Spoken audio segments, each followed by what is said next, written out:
ಭಕ್ತ್ಯಾ ಸ್ತುತ್ಯಾ ವಿರಕ್ತ್ಯಾ ಭಜದಮಲಜನೋನ್ನತ್ಯಭೂತ್ಯತ್ವಕಾಯ ಕ್ಷಿತ್ಯಾಂ ಅತ್ಯಲ್ಪಭೃತ್ಯೇಷ್ವಪಿ ಕುಜನಕೃತೋದ್ಧತ್ಯಭೂತ್ಯಾಜಕಾಯ ಕರ್ತ್ರೇ ಧರ್ತ್ರೇಥ ಹರ್ತ್ರೇ ಹಯಮುಖಹರಯೇ ಮುತ್ರಪಾತ್ರೇ ನಮಸ್ತೆ ತಸ್ಮೈ ಕಸ್ಮೈಚಿದಸ್ಮನ್ ಮನಸಿ ಧೃತಕಥಾ ವಿಸ್ಮೃತೌ ಸ್ಮಾರಕಾಯ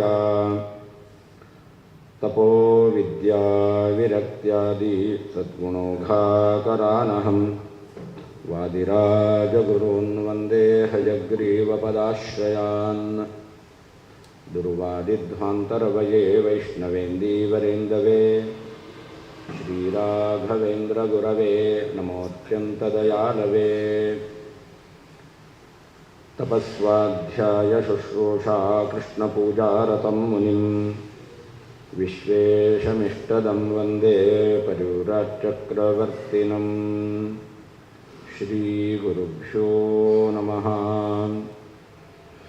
ಗುಣೈರ್ಲಿಂಗಾಭಿಧೈರ್ಯಸ್ಮಾತ್ ಪ್ರತಿಸೂತ್ರಂ ವಿಪಕ್ಷಿಣಃ ಪ್ರತ್ಯಾಕ್ಷಿಪತ್ಸ ಭಗವಾನ್ ತದ್ಬ್ರಹ್ಮಗುಣಬೃಂಹಿತಂ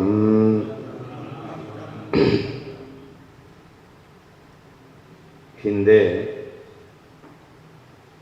ಭಗವಂತನಲ್ಲಿ ಜಗಜ್ಜನ್ಮಾದಿ ಕರ್ತೃತ್ವವನ್ನು ಹೇಳಿರೋದ್ರಿಂದ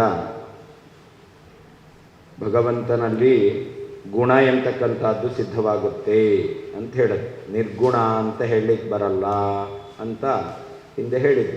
ಯಾಕೆ ಭಗವಂತನಲ್ಲಿ ಜಗಜ್ಜನ್ಮಾದಿ ಕರ್ತೃತ್ವ ಎಂತಕ್ಕಂತಹ ಗುಣ ಇದೆ ಅಂದ ಭಗವಂತನಲ್ಲಿ ನಿರ್ಗುಣತ್ವವನ್ನು ಹೇಳಲಿಕ್ಕೆ ಬರಲ್ಲ ಅಂತ ಹೇಳಿದ್ರು. ಈಗ ಎಲ್ಲ ಸೂತ್ರಗಳಿಂದ ಸಮನ್ವಯಾಧ್ಯಾಯದಲ್ಲಿರ್ತಕ್ಕಂತಹ ಪ್ರತಿಯೊಂದು ಸೂತ್ರಗಳು ಇದು ಭಗವಂತನಲ್ಲಿ ಗುಣವನ್ನು ಸಾಧಿಸಿಕೊಡುತ್ತೆ. ಕೇವಲ ಜಗಜ್ಜನ್ಮಾದಿ ಕಾರಣತ್ವವನ್ನು ಹೇಳ್ತಕ್ಕಂಥ ಜನ್ಮಾದ್ಯಸ್ಯಯತಃ ಎಂತಕ್ಕಂಥ ಒಂದು ಸೂತ್ರ ಅಲ್ಲ. ಸಮನ್ವಯಾಧ್ಯಾಯದಲ್ಲಿರ್ತಕ್ಕಂತಹ ಎಲ್ಲ ಸೂತ್ರಗಳು ಕೂಡ ಭಗವಂತನಲ್ಲಿ ಗುಣ ಇದೆ ಅನ್ನೋದನ್ನು ಸಾಧಿಸಿಕೊಡುತ್ತೆ ಅದನ್ನು ಈಗ ಮುಂದೆ ವಿಸ್ತಾರವಾಗಿ ಹೇಳ್ತಾ ಇದ್ದಾರೆ. ಭಗವಂತ ಅವನು ಪ್ರತಿಸೂತ್ರಂ ವಿಪಕ್ಷಿಣಃ ಪ್ರತ್ಯಾಕ್ಷಿಪತ್, ಪ್ರತಿಯೊಂದು ಸೂತ್ರದಲ್ಲಿಯೂ ಕೂಡ ಮಾಯಾವಾದಿಗಳನ್ನು ಅಥವಾ ಪ್ರತಿಪಕ್ಷದವರು ಅಂದರೆ ಮಾಯಾವಾದಿಗಳು. ಯಾಕೆ ನಾವು ಭೇದವನ್ನು ಒಪ್ಪುವವರು, ಅವರು ಅಭೇದವನ್ನು ಒಪ್ಪುವವರು. ಅದರಿಂದಾಗಿ ನಮಗೆ ಪ್ರತಿಪಕ್ಷದವರು ಅಂತಂದರೆ ಮಾಯಾವಾದಿಗಳು. ಅಂದರೆ ಆ ಮಾಯಾವಾದಿಗಳನ್ನು ನಿರಾಕರಣೆ ಮಾಡಿದ್ದಾರೆ. ಅದು ಹೇಗೆ ಅದಕ್ಕೆ ಹೇಳ್ತಾರೆ, ಲಿಂಗಾದಿಭಿಹಿ ಗುಣೈಹಿ ಅಂತ. ಪರಮಾತ್ಮನನ್ನು ಪ್ರತಿಯೊಂದು ಸೂತ್ರದಲ್ಲಿಯೂ ಕೂಡ ಹೇತುವಿನ ರೂಪದಲ್ಲಿ ಗುಣವನ್ನೇ ಹೇಳಿದ್ದಾರೆ. ಲಿಂಗ ಅಂತಂದರೆ ಕಾರಣ ರೂಪದಲ್ಲಿ ಗುಣವನ್ನೇ ಹೇಳಿದ್ದಾರೆ.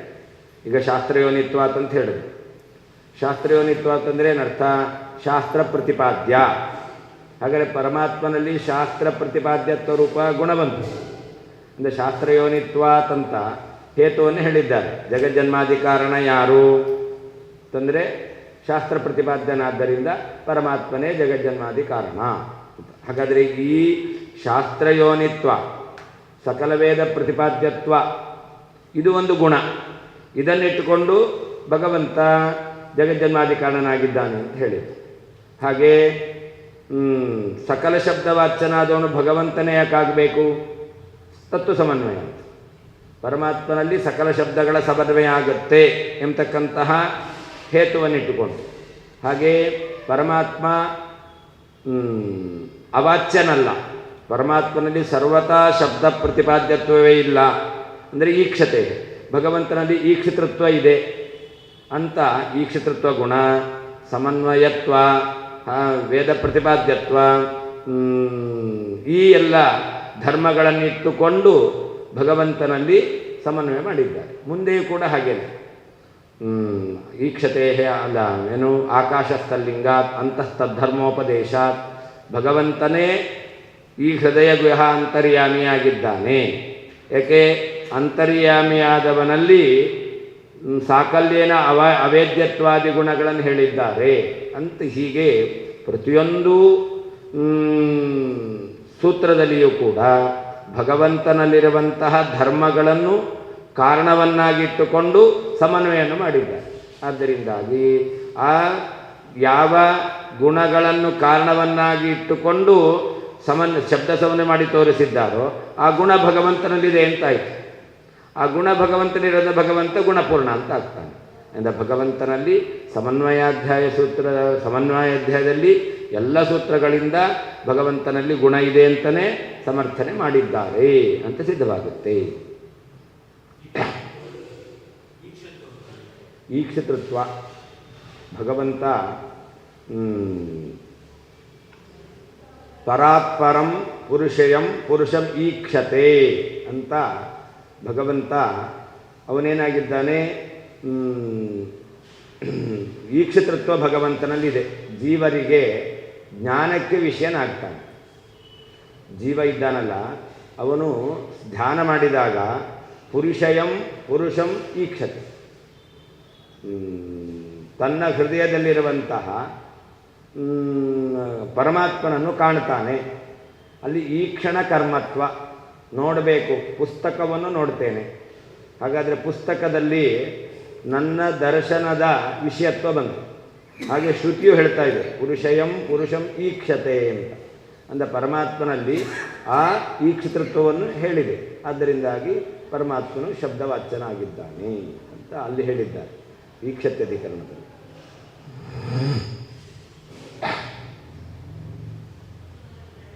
ಯಸ್ಮಾತ್ ಯಾವ ಕಾರಣದಿಂದ ಸಹ ಭಗವಾನ್ ಆ ಷಡ್ಗುಣೈಶ್ವರ್ಯ ಸಂಪನ್ನನಾದಂತಹ ವೇದವ್ಯಾಸ ದೇವರು ಲಿಂಗಾಭಿದೈಹಿ ಲಿಂಗ ಎಂಬುದಾಗಿ ಹೆಸರುಳ್ಳ ಗುಣೈಹಿ ಪರಮಾತ್ಮನಲ್ಲಿರುವ ಗುಣಗಳಿಂದ ಪ್ರತಿಸೂತ್ರಂ ಒಂದೊಂದು ಸೂತ್ರದಲ್ಲಿಯೂ ವಿಪಕ್ಷಿಣಃ ಪ್ರತಿಪಕ್ಷರಾದಂತಹ ಮಾಯಾವಾದಿಗಳನ್ನು ಪ್ರತ್ಯಾಕ್ಷಿಪತೆ ನಿರಾಕರಣೆ ಮಾಡಿದ್ದಾರೋ ತತ್ ಆ ಕಾರಣದಿಂದ ಬ್ರಹ್ಮ ಪರಬ್ರಹ್ಮನು ಗುಣಬ್ರಹ್ಮಿತಂ ಗುಣಪೂರ್ಣನಾಗಿದ್ದಾನೆ ಎಂಬುದಾಗಿ ಸಿದ್ಧವಾಗುತ್ತದೆ.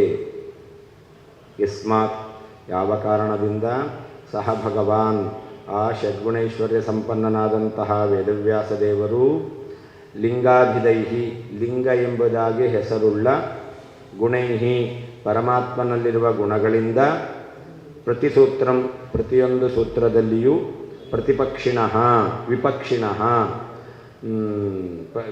ಪ್ರತಿಪಕ್ಷಿಗಳಾದಂತಹ ಮಾಯಾವಾದಿಗಳನ್ನು ಪ್ರತ್ಯಾಕ್ಷಿಪತ್ ನಿರಾಕರಣೆ ಮಾಡಿದ್ದಾರೋ ತತ್ ಆದ್ದರಿಂದ ಬ್ರಹ್ಮ ಪರಮಾತ್ಮನು ಪರಬ್ರಹ್ಮನು ಗುಣಬ್ರಹ್ಮಿತಂ ಗುಣಪೂರ್ಣನಾಗಿದ್ದಾನೆ ಎಂಬುದಾಗಿ ಸಿದ್ಧವಾಗುತ್ತದೆ.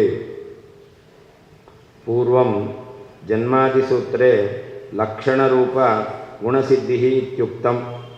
ಹಿಂದೆ ಜಗಜ್ಜನ್ಮಾದಿ ಕಾರಣತ್ವವನ್ನು ಹೇಳುವ ಜನ್ಮಾದ್ಯಸ್ಯ ಯತಃ ಎಂತಕ್ಕಂಥ ಸೂತ್ರದಲ್ಲಿ ಲಕ್ಷಣ ಹೇಳಿದ್ದಾರೆ. ಲಕ್ಷಣ ಯಾವುದದು? ಜಗತ್ತಿನ ಕರ್ತೃತ್ವ, ಜಗತ್ತಿನ ಪೋಷಕತ್ವ, ಜಗತ್ತಿನ ಸಂಹಾರಕತ್ವ, ಜಗತ್ತಿನ ಜಗತ್ತಿನ ನಿಯಾಮಕತ್ವ, ಜೀವಿಗಳಿಗೆ ಜ್ಞಾನಪ್ರದತ್ವ, ಜೀವಿಗಳಿಗೆ ಅಜ್ಞಾನಪ್ರದತ್ವ, ಜೀವಿಗಳಿಗೆ ಬಂಧಪ್ರದತ್ವ, ಜೀವಿಗಳಿಗೆ ಮೋಕ್ಷಪ್ರದತ್ವ, ಈ ಎಲ್ಲ ಲಕ್ಷಣವನ್ನು ಹೇಳುವ ಮೂಲಕ ಭಗವಂತನಲ್ಲಿ ಈ ಗುಣ ಸಿದ್ಧವಾಯಿತು ಅಂತ ಹಿಂದೆ ಹೇಳಿದ್ವಿ. ಇದಾನೀಂ ಸಮನ್ವಯಾಧ್ಯಾಯ ಸಕಲ ಸೂತ್ರ ಇರಪಿ, ಸಮನ್ವಯಾಧ್ಯಾಯದಲ್ಲಿರ್ತಕ್ಕಂತಹ ಎಲ್ಲ ಸೂತ್ರಗಳಿಂದ ಭಗವತಃ ಗುಣಸಿದ್ಧಿ ಪ್ರಕಾರಂ ಭಗವಂತನಲ್ಲಿ ಗುಣವು ಸಿದ್ಧವಾಗುತ್ತೆ ಎಂತಕ್ಕಂಥ ಕ್ರಮವನ್ನು ವಿಸ್ತಾರವಾಗಿ ಹೇಳ್ತಾ ಇದ್ದಾರೆ. ಗುಣೈಹಿ ಇತಿ ಲಿಂಗಾಭಿದೈಹಿ ಗುಣೈಹಿ ಇತಿ ಸಂಬಂಧ.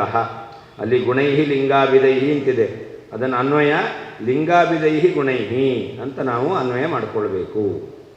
ಪ್ರತಿಸೂತ್ರಂ ಅದಕ್ಕರ್ಥ ಸೂತ್ರೇ ಪ್ರತಿಯೊಂದು ಸೂತ್ರದಲ್ಲಿಯೂ ಕೂಡ ಪ್ರತ್ಯಾಕ್ಷಿಪತೆ ನಿರಾಕೃತವಾನ್ ವಿಪಕ್ಷಿಗಳಾದಂತಹ ಮಾಯಾವಾದಿಗಳನ್ನು ನಿರಾಕರಣೆ ಮಾಡಿದ್ದಾರೆ. ಸಹ ಯಾರು? ವೇದವ್ಯಾಸ. ಅನ್ಯತ್ರ ಪ್ರಸಿದ್ಧಾನಾಂ ಆಕಾಶಾದಿ ಶಬ್ದಾನಾಂ ಪರೋವರಿಯಸ್ತ್ವಾದಿಲಿಂಗೈಃ ಖಲು ಭಗವತಿ ಸಮನ್ವಯಃ ಪ್ರತಿಪಾದ್ಯತೆ. ಲಿಂಗಂ ನಾಮ ಅಸಾಧಾರಣಃ ಧರ್ಮಃ ಲಿಂಗೈಃ ಇತ್ಯುಪಲಕ್ಷಣಂ ಅಂತಸ್ತದ್ಧರ್ಮೋಪದೇಶಾತ್ ಅಂತರ್ಯಾಮ್ಯಧಿಕರ ದೈವಾದಿಷು ತದ್ಧರ್ಮೋಪದೇಶಾತ್ ಅದೃಶ್ಯತ್ವಾದಿಗುಣಕೋ ಧರ್ಮೋಕ್ತೇಃ ಸರ್ವಧರ್ಮೋಪಪತ್ತೇಶ್ಚ ಇತ್ಯಾದಿ ಸೂತ್ರೇಷು ಸ್ಪಷ್ಟಂ ಭಗವದ್ಧರ್ಮಾಣಾಮೇವ ಸಾಧ್ಯತೆಯ ಚ ನಿರ್ದೇಶ ಕ್ರಿಯತೆ. ಇಲ್ಲಿ ಆಕಾಶಾದ್ಯಧಿಕರಣಗಳಲ್ಲಿ ಓಂ ಆಕಾಶಸ್ಥಲಿಂಗಾತ್ ಓಂ ಅತೇವ ಪ್ರಾಣಃ ಓಂ ಜ್ಯೋತಿಶ್ಚರಣಾಭಿಧಾನಾತ್ ಇತ್ಯಾದಿ ಸೂತ್ರಗಳಲ್ಲಿ ಅನ್ಯತ್ರ ಪ್ರಸಿದ್ಧಾನಾಂ ಆಕಾಶಾದಿ ಶಬ್ದಾನಾಂ, ಆಕಾಶ ಶಬ್ದ ಇದೆಯಲ್ಲ ಇದು ಅನ್ಯತ್ರ ಪ್ರಸಿದ್ಧ. ಎಲ್ಲಿ? ಭೂತಾಕಾಶದಲ್ಲಿ. ಆಕಾಶ ಅಂತಂದರೆ ನಮಗೆ ಆಕಾಶದ ಸ್ಪೇಸ್ ಅದರದ್ದೇ ಸ್ಮರಣೆ ಬರುತ್ತೆ ಹೊರತು ದೇವರು ಅಂತ ದೇವರು ಅಂತ ಹೇಳಿದ್ರೆ ದೇವರ ಸ್ಮರಣೆ ಬರೋದು ಕಷ್ಟ. ಅಂದಮೇಲೆ ಆಕಾಶ ಶಬ್ದ ಹೇಳಿದಾಗ ದೇವರ ಸ್ಮರಣೆ ಬರುತ್ತಾ? ಇಲ್ಲ. ಹಾಗಾದರೆ ಆಕಾಶ ಎಂಬತಕ್ಕಂಥ ಶಬ್ದ ಅದು ಅನ್ಯತ್ರ ಪ್ರಸಿದ್ಧ. ಆಕಾಶದಲ್ಲಿ ಅದು ಗಗನದಲ್ಲಿ ಪ್ರಸಿದ್ಧವಾಗಿರ್ತಕ್ಕಂಥದ್ದು. ಹಾಗೆ ಪ್ರಾಣ ಅಂದರೆ ಮುಖ್ಯ ಪ್ರಾಣ ಎಂಬುದಾಗಿಯೇ ನಮಗೆ ತಿಳುವಳಿಕೆ ಬರುತ್ತೆ. ಪ್ರಾಣ ಅಂದರೆ ಭಗವಂತ ತಿಳುವಳಿಕೆ ಬರುತ್ತಾ? ಇಲ್ಲ. ಆದ್ದರಿಂದ ಆಕಾಶ, ಪ್ರಾಣ ಈ ಎಲ್ಲ ಶಬ್ದಗಳು ಅನ್ಯತ್ರ ಪ್ರಸಿದ್ಧವಾಗಿರ್ತಕ್ಕಂಥ ಶಬ್ದಗಳು. ಈ ಶಬ್ದಗಳನ್ನು ಭಗವಂತನಲ್ಲಿ ಸಮನ್ವಯ ಮಾಡುತ್ತಾರೆ. ಹೇಗೆ? ತಲ್ಲಿಂಗ ತಂತಿದೆ, ಅದನ್ನು ಪರೋವರಿಯಸ್ತ್ವಾದಿ ಲಿಂಗೈಹಿ ಅಂತ. ಆಕಾಶ ಶಬ್ದವಾಚ್ಯನಾದವನು ಯಾರು ಅಂತಂದರೆ ಅವನು ಪರೋವರಿಯ ಅಂತ. ಪರ ಬ್ರಹ್ಮದೇವರು, ಪರೋವರ ಲಕ್ಷ್ಮೀದೇವಿ, ಪರೋವರಿಯ ಪರಮಾತ್ಮ. ಪರಕ್ಕಿಂತ ಪರೋವರ, ಪರೋವರಕ್ಕಿಂತಲೂ ಪರೋವರಿಯ. ಹೀಗೆ ಪರಮಾತ್ಮನಲ್ಲಿ ಪರೋವರಿಯಸ್ತ್ವ ಆ ಧರ್ಮ ಇದೆ. ಅದನ್ನಿಟ್ಟುಕೊಂಡು ಆಕಾಶ ಶಬ್ದವಾಚ್ಯನಾದವನು ಪರಮಾತ್ಮ ಅಂತ ಹೇಳಿದ್ದಾರೆ. ಹೀಗೆ ಪರೋವರಿಯಸ್ತ್ವಾದಿ ಲಿಂಗೈಃ ಖಲು ಭಗವತಿ ಸಮನ್ವಯ ಪ್ರತಿಪಾದ್ಯತೆ. ಆಕಾಶ ಶಬ್ದ ವಾಚ್ಯನಾದವನು ಭಗವಂತ. ಯಾಕೆ? ಆ ಆಕಾಶ ಶಬ್ದ ಎಲ್ಲಿ ಹೇಳಿದ್ದಾರೋ ಅಲ್ಲಿ ಪರೋವರಿಯಾನ್ ಉದ್ಗೀತಃ ಎಂಬುದಾಗಿ ಪರೋವರಿಯ ಶಬ್ದವನ್ನು ಹೇಳಿದ್ದಾರೆ. ಆ ಪರೋವರಿಯ ಶಬ್ದದಿಂದ ತಿಳಿದು ಬರುವ ಅರ್ಥ ಯಾರಲ್ಲಿ ಸಮನ್ವಯ ಆಗುತ್ತೆ? ಯಾರಿಗಿಂತ ಇನ್ನೊಬ್ಬ ಉತ್ತಮನಿಲ್ಲವೋ ಅವನು ಪರೋವರಿಯನಾಗ್ತಾನೆ. ಯಾರಿಗಿಂತ ಇನ್ನೊಬ್ಬ ಉತ್ತಮನಿಲ್ಲ? ನಾರಾಯಣನಿಗಿಂತ ಇನ್ನೊಬ್ಬ ಉತ್ತಮನಿಲ್ಲ. ಬ್ರಹ್ಮದೇವರನ್ನು ತೆಗೆದುಕೊಂಡ್ರೆ ಇಬ್ಬರು ಉತ್ತಮರಿದ್ದಾರೆ. ರುದ್ರದೇವರನ್ನು ತೆಗೆದುಕೊಂಡ್ರೆ ಅವಾಗ 4 ಜನ ಉತ್ತಮರಿದ್ದಾರೆ, 3 ಜನ ಉತ್ತಮರಿದ್ದಾರೆ. ಇನ್ನು ಲಕ್ಷ್ಮಿಯನ್ನು ತೆಗೆದುಕೊಂಡ್ರೆ ಪರಮಾತ್ಮ ಉತ್ತಮನಿದ್ದಾನೆ. ಹೀಗೆ ಉತ್ತಮರು ಇಲ್ಲದೇ ಇರುವಂತಹ ಉತ್ತಮನಾದ ವ್ಯಕ್ತಿ ಅಂತಂದರೆ ಅದು ಪರಮಾತ್ಮನೇ ಎಂಬುದಾಗಿ ಪರೋವರಿಯಸ್ತ್ವ ಎಂಬತಕ್ಕಂಥ ಧರ್ಮವನ್ನಿಟ್ಟುಕೊಂಡು ಆಕಾಶ ಶಬ್ದವಾಚ್ಯನಾದವನು, ಆಕಾಶಾದಿ ಶಬ್ದವಾಚ್ಯನಾದವನು ಭಗವಂತ ಅಂತ ಹೇಳಿದ್ದಾರೆ. ಆಕಾಶಾಭಿಮಾನಿ ಗಣಪತಿ. ಹೌದು. ಅಲ್ಲಿ ಆಕಾಶ ಶಬ್ದವಾಚ್ಯನಾದವನು ಆನಂದ ಅಂತ ಹೇಳಿದ್ದಾರೆ. ಆಕಾಶ ಶಬ್ದವಾಚ್ಯನಾದವನು ಆನಂದಮಯ ಅಂತ ಹೇಳಿದ್ದಾರೆ. ಆಕಾಶ ಶಬ್ದವಾಚ್ಯರಾದವರು ಯಾರಾಗಬೇಕು? ಒಂದೋ ಭೂತಾಕಾಶ, ಅದೇ ಅನ್ಯತ್ರ ಪ್ರಸಿದ್ಧವಾದದ್ದು. ನೀವು ಅಂತರ್ಯಾಮಿಯಾಗಿ ಇಟ್ಕೊಂಡು ಆಕಾಶ ಶಬ್ದವನ್ನು ಪ್ರಯೋಗ ಮಾಡಲ್ಲ. ಹಕ್ಕಿಗಳು ಎಲ್ಲಿ ಹಾರಾಡುತ್ತೆ ಅಂದರೆ ಏನು ಹೇಳ್ತೀರ? ಆಕಾಶದಲ್ಲಿ. ಅಲ್ಲಿ ಆಕಾಶ ಅಂದರೆ ಏನು? ಆಕಾಶಾಂತರ್ಯಾಮಿ ಅಭಿಮಾನಿ ಗಣಪತಿಯಲ್ಲಿ ಹಾರಾಡ್ತವೆ ಅಂತ ಅರ್ಥ ಹೇಳ್ತೀರಾ? ಇಲ್ಲ. ಹಾಗಾದರೆ ಅನ್ಯತ್ರ ಪ್ರಸಿದ್ಧವಾದದ್ದು ಆಕಾಶ ಅಂದರೆ ಗಗನ, ಅದನ್ನೇ ಹೇಳಬೇಕು ಅಂತೇಳಿ ಪ್ರಸಿದ್ಧಿ. ಅದಕ್ಕೆ ಪ್ರಸಿದ್ಧಿ ಇರಬಹುದು, ಆದರೆ ಅಲ್ಲಿ ಲಿಂಗ ಇದೆ. ಲಿಂಗ ಅಂದ್ರೇನು ಅದನ್ನು ಹೇಳ್ತಾರೆ. ಲಿಂಗಂ ನಾಮ ಅಸಾಧಾರಣೋ ಧರ್ಮ ಅಂತ. ಲಿಂಗ ಅಂತಂದರೆ ಅಲ್ಲಿ ಮಾತ್ರ ಇರುವಂಥ ಧರ್ಮ, ಬೇರೆಯವರಲ್ಲಿ ಇಲ್ಲದೇ ಇರತಕ್ಕಂಥ ಧರ್ಮ, ಇದನ್ನು ಲಿಂಗ ಅಂತ ಕರೀತಾರೆ. ಯಂ ಗೌಹು ಶಾಸ್ನಾದಿಮತ್ವ, ಇದು ಗೋವು. ಯಾಕೆ ಇದರಲ್ಲಿ ಶಾಸ್ನಾದಿಮತ್ವ ಇದೆ? ಯಾಕೆ ಶಾಸ್ನಾದಿಮತ್ವ ಅದು ಅಸಾಧಾರಣ ಧರ್ಮ, ಗೋವಿನಲ್ಲಿ ಮಾತ್ರ ಇರತಕ್ಕಂಥದ್ದು. ಇದು ಹಸು, ಯಾಕೆ 4 ಕಾಲಿರೋದ್ರಿಂದ ನಾಯಿಯೂ ಆಗುತ್ತೆ, ಹಂದಿಯೂ ಆಗುತ್ತೆ, ಎಮ್ಮೆಯೂ ಆಗುತ್ತೆ. ಅಂದರೆ 4 ಕಾಲಿರೋದು ಅನ್ನೋದು ಅಸಾಧಾರಣ ಧರ್ಮ ಅಲ್ಲ. ಅಥವಾ ಬಾಲ ಇದೆ, ಅಸಾಧಾರಣ ಧರ್ಮ ಅಲ್ಲ. ಹಾಗಾದರೆ ಅಸಾಧಾರಣ ಧರ್ಮ ಅದನ್ನೇ ಲಿಂಗ ಅಂತ ಕರೆಯೋದು. ಇದು ಹಸು, ಯಾಕೆ ಶಾಸ್ನಾದಿಮತ್ವ ಇರೋದರಿಂದ. ಆ ಶಾಸ್ನಾದಿಮತ್ವ ಅನ್ನೋದು ಅಸಾಧಾರಣ ಧರ್ಮ. ಹಾಗೆ ಈ ಆಕಾಶಬ್ದವಾಚ್ಯನಾದವನು ಪರಮಾತ್ಮ. ಯಾಕೆ ಪರೋವರಿಯಸ್ತ್ವ ಆಕಾಶಬ್ದವಾಚ್ಯನಲ್ಲಿ ಹೇಳಿದ್ದಾರೆ. ಆ ಪರೋವರಿಯಸ್ತ್ವ ಯಾರಲ್ಲಿದೆ? ಪರಮಾತ್ಮನಲ್ಲಿದೆ ಅಂತ. ಈ ರೀತಿಯಲ್ಲಿ ಅಸಾಧಾರಣ ಧರ್ಮವನ್ನೇ ಲಿಂಗ, ಅದನ್ನಿಟ್ಟುಕೊಂಡೇ ಶಬ್ದ ಸಮನ್ವಯವನ್ನು ಮಾಡಿದ್ದಾರೆ.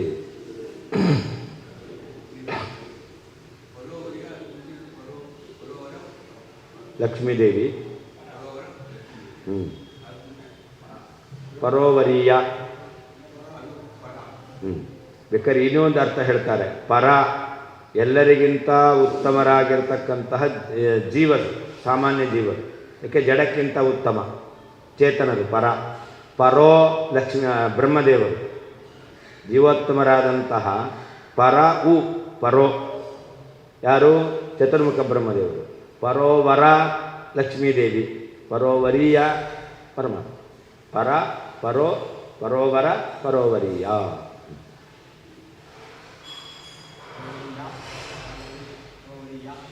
ಪರೋವರೀಯ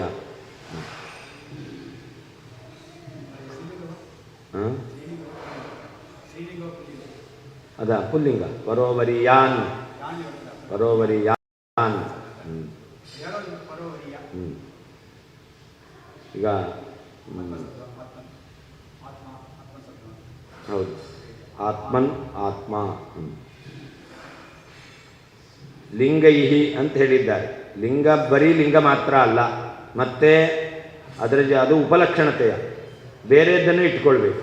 ಯಾವುದನ್ನು ಇಟ್ಕೊಳ್ಬೇಕು ಅದನ್ನು ಹೇಳ್ತಾರೆ. ಅಂತಸ್ತದ್ಧರ್ಮೋಪದೇಶಾತ್ ಅಂತರ್ಯಾಮ್ಯಧಿದೈವಾದಿಷು ತದ್ಧರ್ಮ ವ್ಯಪದೇಶಾತ್ ಅದೃಶ್ಯತ್ವಾದಿಗುಣಕಃ ಧರ್ಮೋಕ್ತೇ ಸರ್ವಧರ್ಮೋಪಪತ್ತೇಶ್ಚ ಎಂಬತಕ್ಕಂತಹ ಈ ಸೂತ್ರಗಳಲ್ಲಿ ಸ್ಪಷ್ಟವಾಗಿ ಭಗವಂತನ ಧರ್ಮವನ್ನೇ ಹೇಳಿದ್ದಾರೆ. ಏನಂತೇಳಿ ಅಂತಹ ತದ್ಧರ್ಮೋಪದೇಶ ಅಂತ ಹೇಳಿದ್ದಾರೆ. ಅಂತಸ್ತದ್ಧರ್ಮೋಪದೇಶಾತ್ ಎಂಬತಕ್ಕಂತಹ ಈ ಸೂತ್ರದಲ್ಲಿ ತದ್ಧರ್ಮ ಅಂತ ಹೇಳಿದ್ದಾರೆ. ತದ್ಧರ್ಮ ಯಾವುದು? ಸಮುದ್ರಶಾಯಿತ್ವ. ಸಮುದ್ರಶಾಯಿತ್ವ ಎಂಬತಕ್ಕಂಥ ಧರ್ಮ ಅದು ಯಾರಲ್ಲಿದೆ? ಪರಮಾತ್ಮನಲ್ಲಿದೆ. ಹೀಗೆ ಪರಮಾತ್ಮನಲ್ಲೇ ಇರುವಂಥ ಧರ್ಮ ಅದನ್ನು ಹೇಳಿದ್ದಾರೆ. ಕೆಲವೊಂದು ಕಡೆಯಲ್ಲಿ ಲಿಂಗವನ್ನಿಟ್ಟುಕೊಂಡು ಸಾಧನೆ ಮಾಡಿದ್ದು, ಇನ್ನು ಕೆಲವು ಕಡೆಯಲ್ಲಿ ಸೂತ್ರದಲ್ಲಿ ಅದನ್ನೇ ಹೇಳಿಬಿಟ್ಟಿದ್ದಾರೆ. ಪರಮಾತ್ಮನ ಧರ್ಮವನ್ನೇ ಹೇಳಿದ್ದಾರೆ. ಯಾವುದು? ಆಕಾಶ ತಲ್ಲಿಂಗಾತ್ ಅಂತ ಹೇಳಿದ್ರು. ಆಕಾಶ ತಲ್ಲಿಂಗಾತ್ ಎಂಬಲ್ಲಿ ತಲ್ಲಿಂಗಾತ್ ಅವನ ಲಿಂಗ ಇದೆ ಅಂತ ಹೇಳಿದ್ರು. ಆದರೆ ಮುಂದೆ ಅಂತಸ್ತದ್ಧರ್ಮೋಪದೇಶ ಎಂಬಲ್ಲಿ ತಲ್ಲಿಂಗಾತ್ ಹೇಳಿಲ್ಲ, ತದ್ಧರ್ಮ ಅಂತ. ನೋಡಿ, ಒಂದು ಕಡೆಯಲ್ಲಿ ಲಿಂಗ ಶಬ್ದವನ್ನು ಹೇಳಿದ್ದಾರೆ, ಇನ್ನೊಂದು ಕಡೆಯಲ್ಲಿ ಭಗವಂತನಲ್ಲೇ ಇರುವಂತಹ ಧರ್ಮವನ್ನು ಹೇಳಿದ್ದಾರೆ. ಅದರಿಂದ ಹೀಗೆ ಕೆಲವು ಸೂತ್ರಗಳಲ್ಲಿ ಲಿಂಗತೆಯ ಗುಣ ಸಿದ್ಧವಾಗುತ್ತೆ, ಕೆಲವು ಸೂತ್ರಗಳಲ್ಲಿ ನೇರವಾಗಿಯೇ ಗುಣವನ್ನು ಹೇಳಿದ್ದಾರೆ.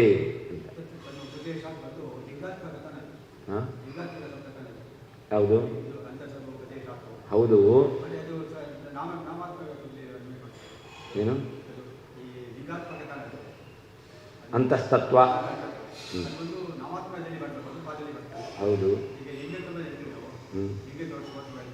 ಇಲ್ಲ ಅಲ್ಲಲ್ಲ, ನಾವು ಹೇಳ್ತಾ ಇರೋದು ಲಿಂಗಾತ್ಮಕ ಶಬ್ದ ಸಮನ್ವಯ ಹೇಳ್ತಾ ಇಲ್ಲ. ಲಿಂಗವನ್ನು ಹೇಳಿ ಶಬ್ದ ಸಮನ್ವಯ ಮಾಡಿದ್ದಾರೆ. ಅಸಾಧಾರಣ ಧರ್ಮವನ್ನು ಹೇಳಿ ನಾಮಾತ್ಮಕ ಶಬ್ದ ಸಮನ್ವಯ ಮಾಡಿದ್ದು. ಆಕಾಶ ಅನ್ನೋದು ಲಿಂಗಾತ್ಮಕ ಶಬ್ದ ಅಲ್ಲ. ಆಕಾಶ ಎಂಬತಕ್ಕಂಥದ್ದು ನಾಮಾತ್ಮಕ ಶಬ್ದ. ನಾಮಾತ್ಮಕ ಶಬ್ದ ಸಮನ್ವಯವನ್ನು ಹೇಗೆ ಮಾಡಿದ್ದಾರೆ? ಲಿಂಗದಿಂದ ಮಾಡಿದ್ದಾರೆ. ತಲ್ಲಿಂಗ ಸೂತ್ರ ಇರೋದು ಆಕಾಶ ತಲ್ಲಿಂಗ.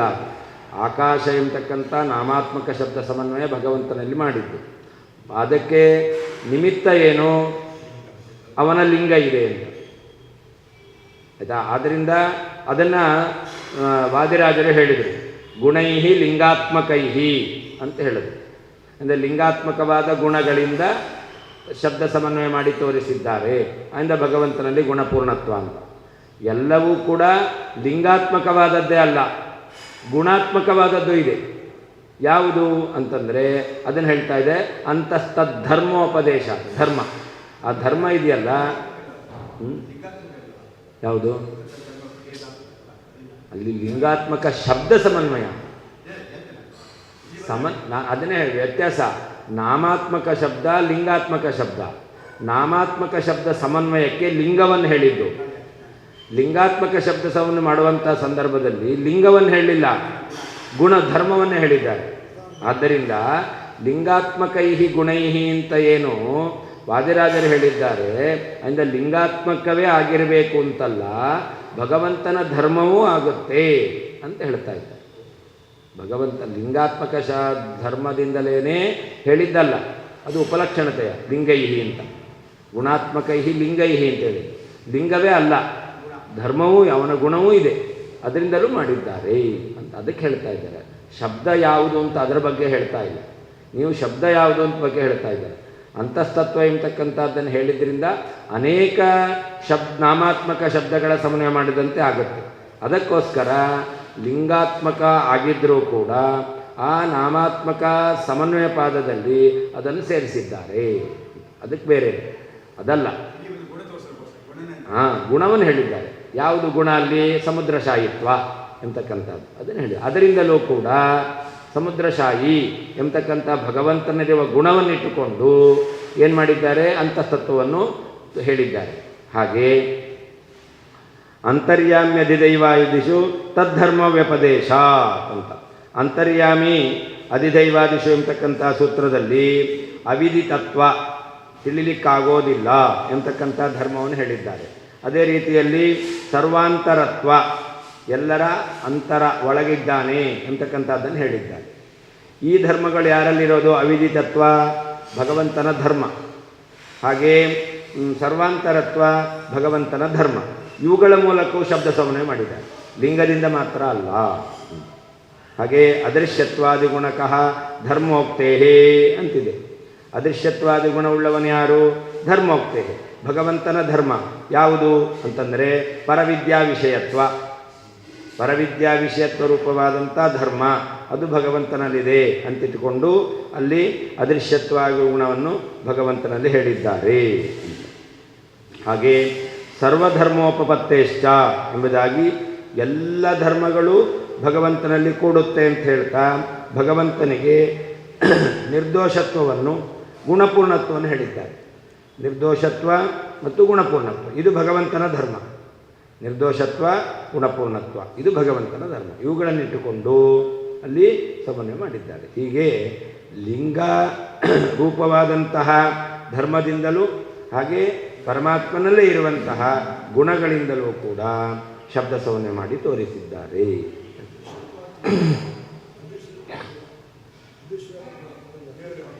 ಅದೃಶ್ಯತ್ವಾದಿ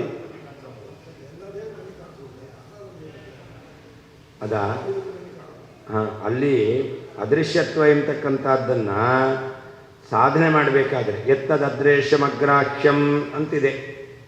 ಯಾವುದು ಆನಂದಮಯನೋ ಅವನನ್ನು ಜ್ಞಾನಕ್ಕೆ ವಿಷಯನಲ್ಲ, ದೃಷ್ಟಿಗೆ ವಿಷಯನಲ್ಲ ಅಂತ ಹೇಳಿದ್ದಾರೆ. ಆ ದೃಷ್ಟಿಗೆ ವಿಷಯನಲ್ಲ ಯಾರು ಅಂತಂದರೆ ಅದೃಶ್ಯತ್ವಾದಿ ಗುಣಕಃ ಧರ್ಮೋಕ್ತೇಹೇ ಅಂತ ಹೇಳಿದ್ದಾರೆ. ಯಾರು ಅದೃಶ್ಯತ್ವಾದಿ ಗುಣವುಳ್ಳವನು ಅಂತಂದರೆ ಪರವಿದ್ಯಾ ವಿಷಯ ಯಾರೋ ಅವನು ಅದೃಶ್ಯತ್ವಾದಿ ಗುಣವುಳ್ಳವನು. ಕಣ್ಣಿಗೆ ಕಾಣಲ್ಲ, ಹೌದು. ಆ ಕಣ್ಣಿಗೆ ಕಾಣಲ್ಲ ಅನ್ನೋನು ಯಾರು? ಧರ್ಮವೂ ಕಾಣಲ್ಲ, ಪಾಪವೂ ಕಾಣಲ್ಲ, ಪುಣ್ಯವೂ ಕಾಣಲ್ಲ, ಸ್ವರ್ಗವೂ ಕಾಣಲ್ಲ, ನರಕವೂ ಕಾಣಲ್ಲ, ಅದೆಲ್ಲ ಕಣ್ಣಿಗೆ ಕಾಣಲ್ಲವಲ್ಲ ಅಂತ ಹೇಳಿದ್ರೆ ಅದಕ್ಕೆ ಹೇಳಿದ್ದು ಯಾರಲ್ಲಿ ಪರವಿದ್ಯಾ ವಿಷಯತ್ವ ಇದೆಯೋ ಅವನು ಅದೃಶ್ಯ. ಮುಖ್ಯ ಅದೃಶ್ಯ ಯಾರು? ಕಣ್ಣಿಗೆ ಕಾಣದೇ ಇರೋದು ಬೇರೆ ಇರ್ಬೋದು, ಕೆಲವೊಂದು ಸರ್ತಿ ಇದ್ದರೂ ಕಾಣಲ್ಲ. ನಮಗೆ ಮನೆಯಲ್ಲಿ ಕೆಲಸ ಮಾಡೋದು ಮನೆಯವ್ರು ಹೇಳಿರ್ತಾರೆ, ನಂಗೆ ಕಾಣಲೇ ಇಲ್ಲ, ಏನು ಕೆಲಸ ಮಾಡಬೇಕು ಅಂತ ಹೇಳ್ತಾರೆ. ಅಂದರೆ ಕಾಣಲ್ಲ, ತೋಚರಿಲ್ಲ ಅಂತ ಅರ್ಥ ಅಲ್ವಾ? ಹಾಗಿರುತ್ತೆ. ಮಾಡಬಾರ್ದು ಅಂತ ಉದಾಸೀನ ಇದ್ದರೆ ಆವಾಗ ಕಾಣಲ್ಲ ಅಂತ ಆಗುತ್ತೆ. ಹಾಗಲ್ಲ, ದೇವರು ಕಾಣೋದೇ ಇಲ್ಲ, ಪರಮಾಣು ಕಾಣೋದೇ ಇಲ್ಲ. ಹಾಗಾದರೆ ಕಾಣಲ್ಲ ಅನ್ನೋದು ಪರಮಾಣು ಆಗ್ಬೋದಲ್ಲ, ಕಾಣಲ್ಲ ಅನ್ನೋದು ನರಕವೂ ಆಗ್ಬೋದು, ಸ್ವರ್ಗವೂ ಆಗ್ಬೋದು, ಪುಣ್ಯವೂ ಆಗ್ಬೋದು, ಪಾಪವೂ ಆಗ್ಬೋದಲ್ಲ. ಪರಮಾತ್ಮನೇ ಯಾಕೆ? ಅದಕ್ಕೆ ಹೇಳ್ತಾರೆ ಕಾಣಲ್ಲ ಅನ್ನೋದರಲ್ಲಿ ಪರವಿದ್ಯಾ ವಿಷಯತ್ವವನ್ನು ಹೇಳಿದ್ದಾರೆ. ಆ ಪರವಿದ್ಯಾ ವಿಷಯನಾದ ಕಾಣಲ್ಲ ಯಾರು? ಪರಮಾಣು ಅಲ್ಲ, ಪುಣ್ಯ ಅಲ್ಲ, ಪಾಪ ಅಲ್ಲ, ಪರಮಾತ್ಮನ. ಅವುಗಳಲ್ಲಿ ಪರವಿದ್ಯಾ ವಿಷಯತ್ವ ಇಲ್ಲ. ಅಂದರೆ ಪರವಿದ್ಯಾ ವಿಷಯ ಪರಮಾತ್ಮನ ಧರ್ಮ, ಅದನ್ನು ಅಲ್ಲಿ ಹೇಳಿದ್ದಾರೆ. ಅದೃಶ್ಯತ್ವಾದಿ ಗುಣಕಃ ಧರ್ಮೋಕ್ತೇ. ಧರ್ಮ ಪರಮಾತ್ಮನ ಗುಣ, ಯಾವುದು? ಪರವಿದ್ಯಾ ವಿಷಯ. ಹೀಗೆ ಹೇಳಿದ್ದಾರೆ. ಕೆಲವು ಕಡೆ ಲಿಂಗ, ಕೆಲವು ಕಡೆ ಧರ್ಮ. ಅದಕ್ಕೆ ಹೇಳಿದ್ದು ಎಲ್ಲರೂ ಅದೃಶ್ಯರಾದರೂ ಕೂಡ ಅದೃಶ್ಯರಾದವರು ಯಾರನ್ನ ಇಟ್ಕೋಬೇಕು? ದೇವತೆಗಳು ಕಾಣಲ್ಲ, ಅವ್ರನ್ನ ಇಟ್ಕೋಬೋದಲ್ಲ ಅಂತಂದರೆ ಅದಕ್ಕೆ ಹೇಳಿದ್ದು ಯಾರು ಪರವಿದ್ಯಾ ವಿಷಯನೋ ಅವನನ್ನೇ ಅದೃಶ್ಯ ಅಂತ ಇಟ್ಕೊಳ್ಬೇಕು. ದೇವತೆಗಳೆಲ್ಲ ಪರವಿದ್ಯಾ ವಿಷಯರಲ್ಲ. ಭಗವಂತನ ಧರ್ಮ ಆ ಪರವಿದ್ಯಾ ವಿಷಯತ್ವ ಎಂಬುವಂತಹ ಧರ್ಮವನ್ನು ಹೇಳಿ ಭಗವಂತನಲ್ಲಿ ಅದೃಶ್ಯತ್ವ ಎಂಬತಕ್ಕಂಥದ್ದನ್ನು ಸಮನ್ವಯ ಮಾಡಿ ಕೊಟ್ಟಿದ್ದಾರೆ. ಅದೃಶ್ಯತ್ವವನ್ನು ಸಮನ್ವಯ ಮಾಡಬೇಕು. ಅದಕ್ಕೆ ಕೊಟ್ಟದ್ದು ಯಾವುದು ಅಂತಂದರೆ ಲಿಂಗ ಅಲ್ಲ, ಧರ್ಮವನ್ನೇ, ಭಗವಂತನಿರುವ ಗುಣವನ್ನೇ ಹೇಳಿದ್ದಾರೆ.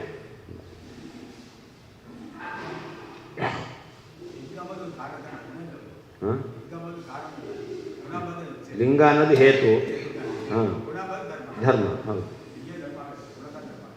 ಲಿಂಗವೂ ಧರ್ಮವೇ. ಲಿಂಗವನ್ನು ಧರ್ಮ ಅಂತ ವ್ಯವಹಾರ ಮಾಡ್ತೇವೆ ನಾವು.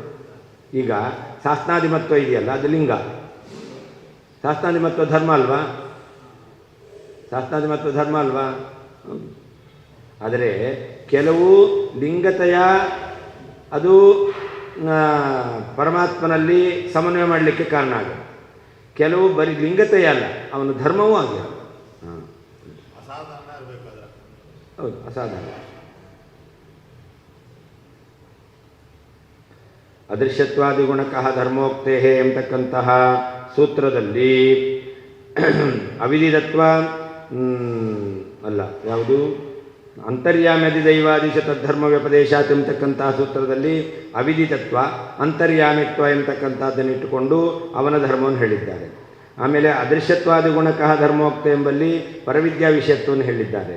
ಸರ್ವಧರ್ಮೋಪತ್ತೇಶ್ಚ ಇತ್ಯಾದಿ ಸೂತ್ರೇಷು ಸ್ಪಷ್ಟಂ ಭಗವದ್ಗುಣಾನಾಮೇವ ಭಗವದ್ಧರ್ಮಾಣಾಮೇವ ಸಾಧನತೆಯ ಸಾಧ್ಯತೆಯ. ಸಾಧನವೂ ಭಗವಂತನ ಗುಣ, ಸಾಧ್ಯವೂ ಭಗವಂತನ ಗುಣ. ಕೆಲವು ಕಡೆಯಲ್ಲಿ ನಾಮ, ಕೆಲವು ಕಡೆಯಲ್ಲಿ ಗುಣವೇ. ಇದು ವ್ಯತ್ಯಾಸ. ಈಗ ಹಿಂದೆ ಹೇಳಿದ್ದು ಪರೋವರಿಯಸ್ತ್ವ. ಪರೋವರಿಯಸ್ತ್ವ ಧರ್ಮವನ್ನು ಇಟ್ಟುಕೊಂಡು ಮಾಡಿದ್ದೇನು? ಆಕಾಶಬ್ದ ವಾಚ್ಯತ್ವ. ಹಾಗೆ ಅಂತಸ್ತಧರ್ಮೋಪದೇಶಾತ್ ಅಂತಿದೆಯಲ್ಲ, ಈ ಸೂತ್ರದಲ್ಲಿ ಮಾಡಿದ್ದೇನು? ಅಂತಸ್ತತ್ವ, ಅದೇ ಧರ್ಮ, ಅದು ಭಗವಂತನಲ್ಲಿದೆ. ಹಾಗಾದರೆ ಅದು ಕೂಡ ಲಿಂಗಾತ್ಮಕ ಶಬ್ದ. ಪರಮಾತ್ಮನಲ್ಲಿ ಲಿಂಗವನ್ನು ಹೇಳಿ ಧರ್ಮವನ್ನು ಹೇಳಿ ಸಾಧನೆ ಮಾಡಿದ್ದು ಯಾವುದನ್ನು? ಲಿಂಗವನ್ನೇ.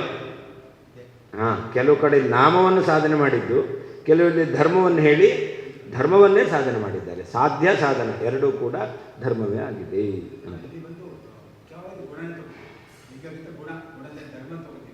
ಎಲ್ಲಿ?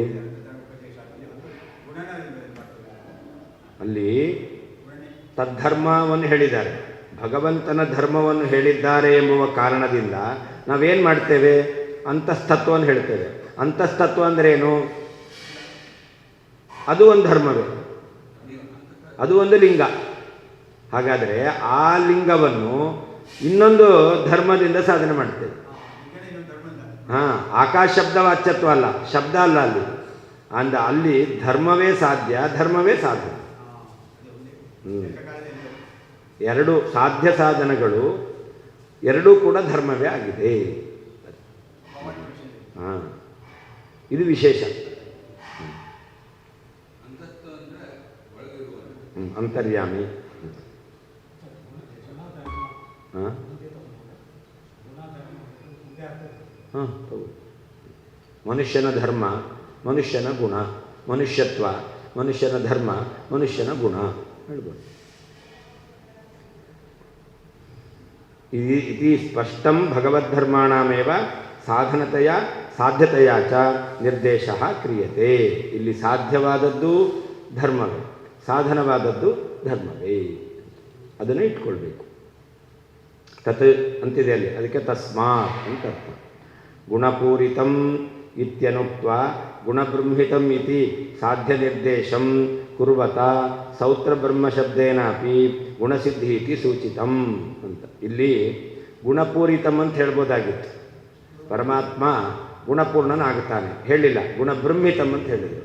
ಯಾಕೆ ಗುಣಬ್ರಹ್ಮಿತಂ ಅಂತ ಹೇಳಿದರು ಅಂತಂದರೆ, ಸೂತ್ರದಲ್ಲಿ ಅಥಾತೋ ಬ್ರಹ್ಮ ಜಿಜ್ಞಾಸ ಅಂತ ಬ್ರಹ್ಮಶಬ್ದ ಇದೆ. ಆ ಬ್ರಹ್ಮಶಬ್ದದಿಂದಲೂ ಕೂಡ ಭಗವಂತನಲ್ಲಿ ಗುಣಪೂರ್ಣತ್ವವನ್ನು ಹೇಳಿದ್ದಾರೆ ಅಂತ ತಿಳಿಸ್ಲಿಕ್ಕೋಸ್ಕರ ಗುಣಬ್ರಹ್ಮಿತಂ ಅಂತ ಹೇಳಿದ್ದಾರೆ. ಕಸ್ಮಾತ್ ಅಥ ಕಸ್ಮಾದುಚ್ಯತೆ ಬ್ರಹ್ಮೇತಿ ಅಂತ. ಬ್ರಹ್ಮತಿ ಬ್ರಹ್ಮಯತಿ ಚ ತಸ್ಮಾತ್ ಬ್ರಹ್ಮ.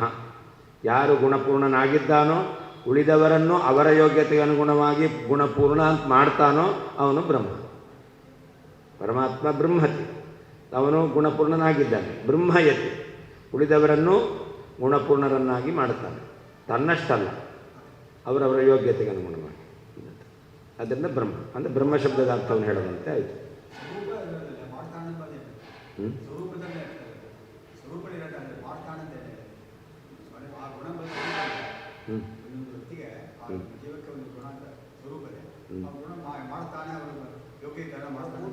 ಏನಾಯಿತು? ಮಾಡಿಸೋದು ಇವನ ಧರ್ಮ.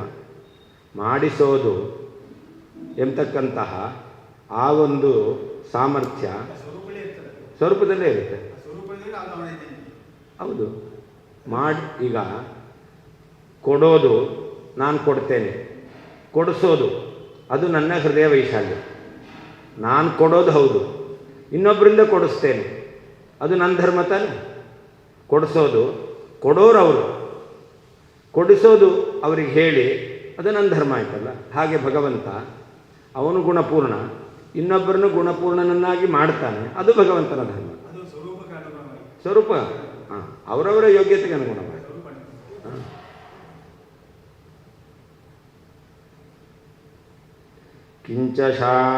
ಕಿಂಚಶಾಣಶಿತೈರ್ಬಾಣೈಃ ಪ್ರತ್ಯರ್ಥಿಮುಖಮುದ್ರಣಂ ಕುರ್ವನ್ನಾಮಂಸ್ತಬಾಣಾಗ್ರ ನ್ಯೂನತಾಂ ಶರಣಾಗ್ರಣೀಃ.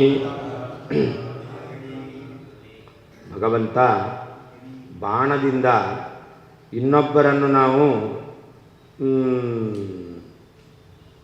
ಯುದ್ಧ ಮಾಡೋದನ್ನು ನಿಲ್ಲಿಸಬೇಕು ಅಂತಂದರೆ ಅವಾಗೇನು ಮಾಡಬೇಕು ಅಂತಂದರೆ, ನಮ್ಮ ಬಾಣ ಎಂತಕ್ಕಂಥದ್ದು ಹರಿತವಾಗಿರಬೇಕು.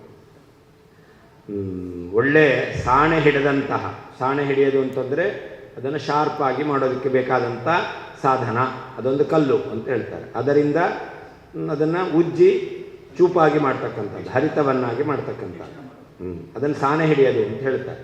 ಹೀಗೆ ಸಾಣೆ ಹಿಡಿದಿರತಕ್ಕಂತಹ ಬಾಣಗಳಿಂದ ಪ್ರತಿಪಕ್ಷಗಳ ಮುಖ ಇದೆಯಲ್ಲ ಅದನ್ನು ಮುಚ್ಚಬೇಕು.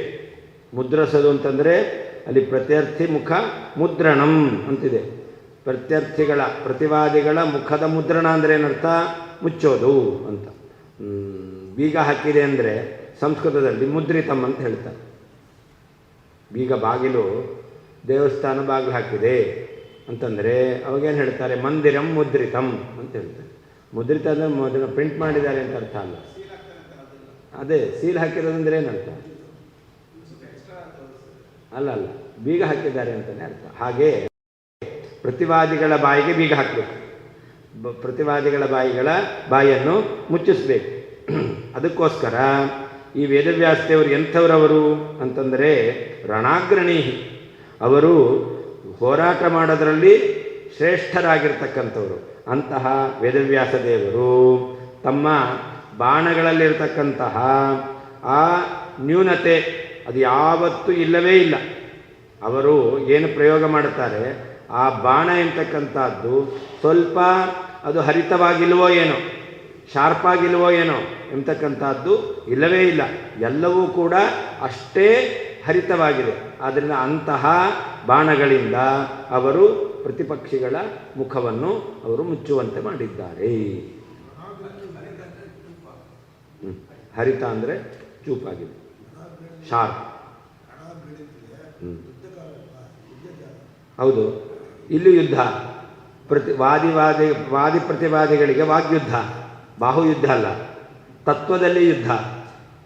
ಭೇದ ಅಭೇದಗಳಿಗೆ ಯುದ್ಧ ನಡೀತಾ ಇದೆ. ಅದರಲ್ಲಿ ಭೇದವನ್ನು ಸಮರ್ಥನೆ ಮಾಡತಕ್ಕಂತಹ ಒಳ್ಳೆ ಭಟರು, ರಣಾಗ್ರಣಿ ವೇದವ್ಯಾಸರು, ಅವರು ಒಳ್ಳೆ ಹರಿತವಾಗಿರತಕ್ಕಂತಹ ಬಾಣಗಳ ಮೂಲಕ ಅವರ ಬಾಯನ್ನು ಮುಚ್ಚಿಸಿದ್ದಾರೆ. ಅದು ಯಾವತ್ತೂ ಕೂಡ ಕೆಲವೊಂದು ಬಾರಿ ಈ ಕತ್ತಿ ಇದೆಯಲ್ಲ, ಅದನ್ನು ದಿವಸ ತರಕಾರಿ ತುಂಡು ಮಾಡಿ ಮಾಡಿ ಮಾಡಿ ಅದು ಶಾರ್ಪ್ನೆಸ್ ಹೊಟ್ಟೋಗುತ್ತೆ, ಅದಕ್ಕೆ ಪುನಃ ಅದನ್ನು ಶಾರ್ಪ್ ಮಾಡಬೇಕಾಗುತ್ತೆ. ಆದರೆ ವೇದವ್ಯಾಸ ದೇವರು ಹೇಳಿರ್ತಕ್ಕಂತಹ ಏನೇನು ಧರ್ಮಗಳಿದೆಯೋ ಅದು ಆ ಬಾಣಗಳು, ಭೇದವನ್ನು ಪ್ರತಿಪಾದನೆ ಮಾಡಲಿಕ್ಕೆ ಹೇಳಿರ್ತಕ್ಕಂಥ ಬಾಣಗಳು, ಅದು ಮಡ್ಡಾಯಿತು ಅಂತಿಲ್ಲವೇ ಇಲ್ಲ, ಯಾವಾಗಲೂ ಅದು ಶಾರ್ಪಾಗೇ ಇರುತ್ತೆ. ಎಲ್ಲ ಕಾಲದಲ್ಲಿಯೂ ಅಭೇದವನ್ನು ನಿರಾಕರಣೆ ಮಾಡಿಯೇ ಮಾಡುತ್ತೆ. ಯುದ್ಧ ಮಾಡೋರಲ್ಲಿ ಶ್ರೇಷ್ಠ. ರಣೇ ಅಗ್ರಣೀಹಿ ಅಂತ.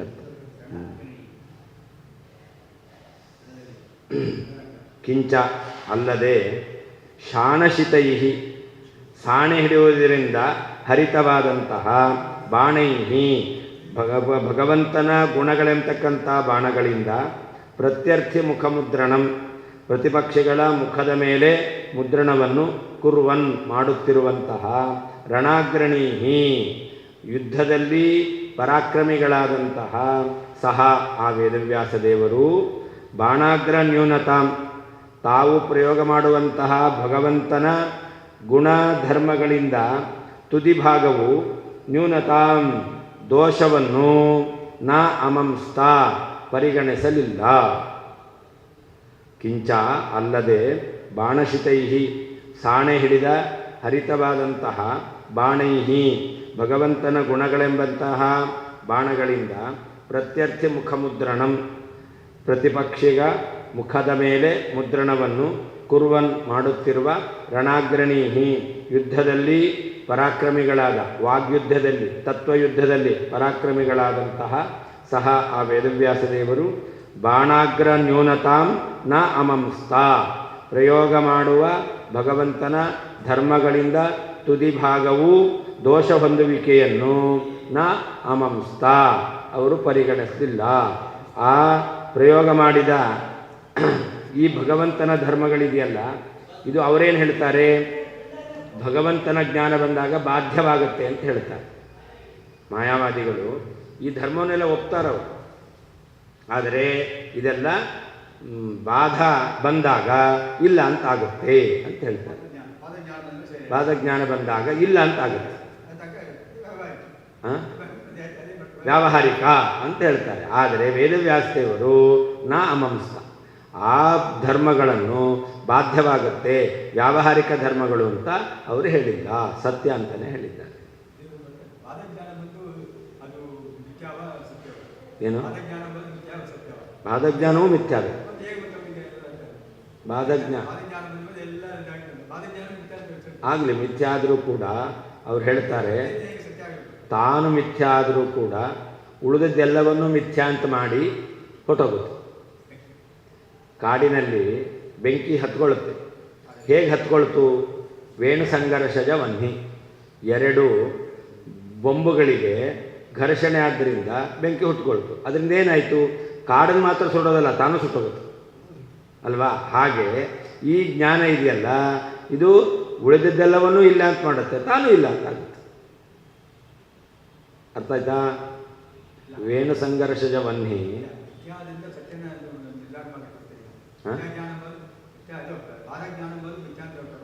ಹೌದು. ಏನು ಬ್ರಹ್ಮಜ್ಞಾನ ಎಂತಕ್ಕಂಥದ್ದು ಬರುತ್ತೆ. ಬ್ರಹ್ಮಜ್ಞಾನ ಬಂತು ಅಂತಂದರೆ ಆವಾಗ ಆ ಎಲ್ಲವೂ ಮಿಥ್ಯ ಅಂತ ಆಗುತ್ತೆ. ಬ್ರಹ್ಮಜ್ಞಾನವೂ ಕೂಡ ಬ್ರಹ್ಮನಲ್ಲಿಲ್ಲ. ಬ್ರಹ್ಮ ನಿರ್ಗುಣ, ಜ್ಞಾನ ಇಲ್ಲ. ಹಾಗಾದರೆ ಆ ಜ್ಞಾನ ಎಂತಕ್ಕಂಥದ್ದು ಕೂಡ ಬ್ರಹ್ಮಸ್ವರೂಪ ಅಂತ ಹೇಳಬೇಕು. ಬ್ರಹ್ಮಸ್ವರೂಪ ಆದರೆ ಸತ್ಯ, ಬ್ರಹ್ಮಸ್ವರೂಪ ಅಲ್ಲ ಅಂತಂದರೆ ಅದು ಮಿಥ್ಯ. ಅದು ಬ್ರಹ್ಮಸ್ವರೂಪವಲ್ಲದಂತಹ ಜ್ಞಾನ ತಾನೂ ಹೋಗುತ್ತೆ, ಉಳಿದಿದ್ದನ್ನು ಕೂಡ ನಾಶ ಮಾಡುತ್ತೆ.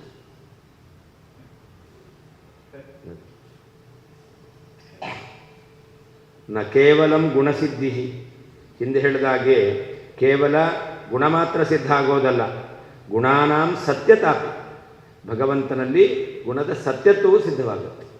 ಹಿಂದೆ ಹೇಳಿದ ರೀತಿಯಲ್ಲಿ ಭಗವಂತನಲ್ಲಿ ಅದೃಶ್ಯತ್ವಾದಿ ಗುಣ ಇದೆ ಅಂತಂದರೆ ನಾವು ಹೇಳ್ತೇವೆ ಗುಣ, ಯಾಕೆ ಅದೆಲ್ಲ ಮಿಥ್ಯಾಭೂತವಾದ ಗುಣ. ಅದಕ್ಕೆ ಹೇಳ್ತಾರೆ ಗುಣ ಸಿದ್ಧ ಆಯಿತು ಅಂತಲ್ಲ, ಗುಣಕ್ಕೆ ಸತ್ಯತ್ವವು ಸಿದ್ಧವಾಗುತ್ತೆ.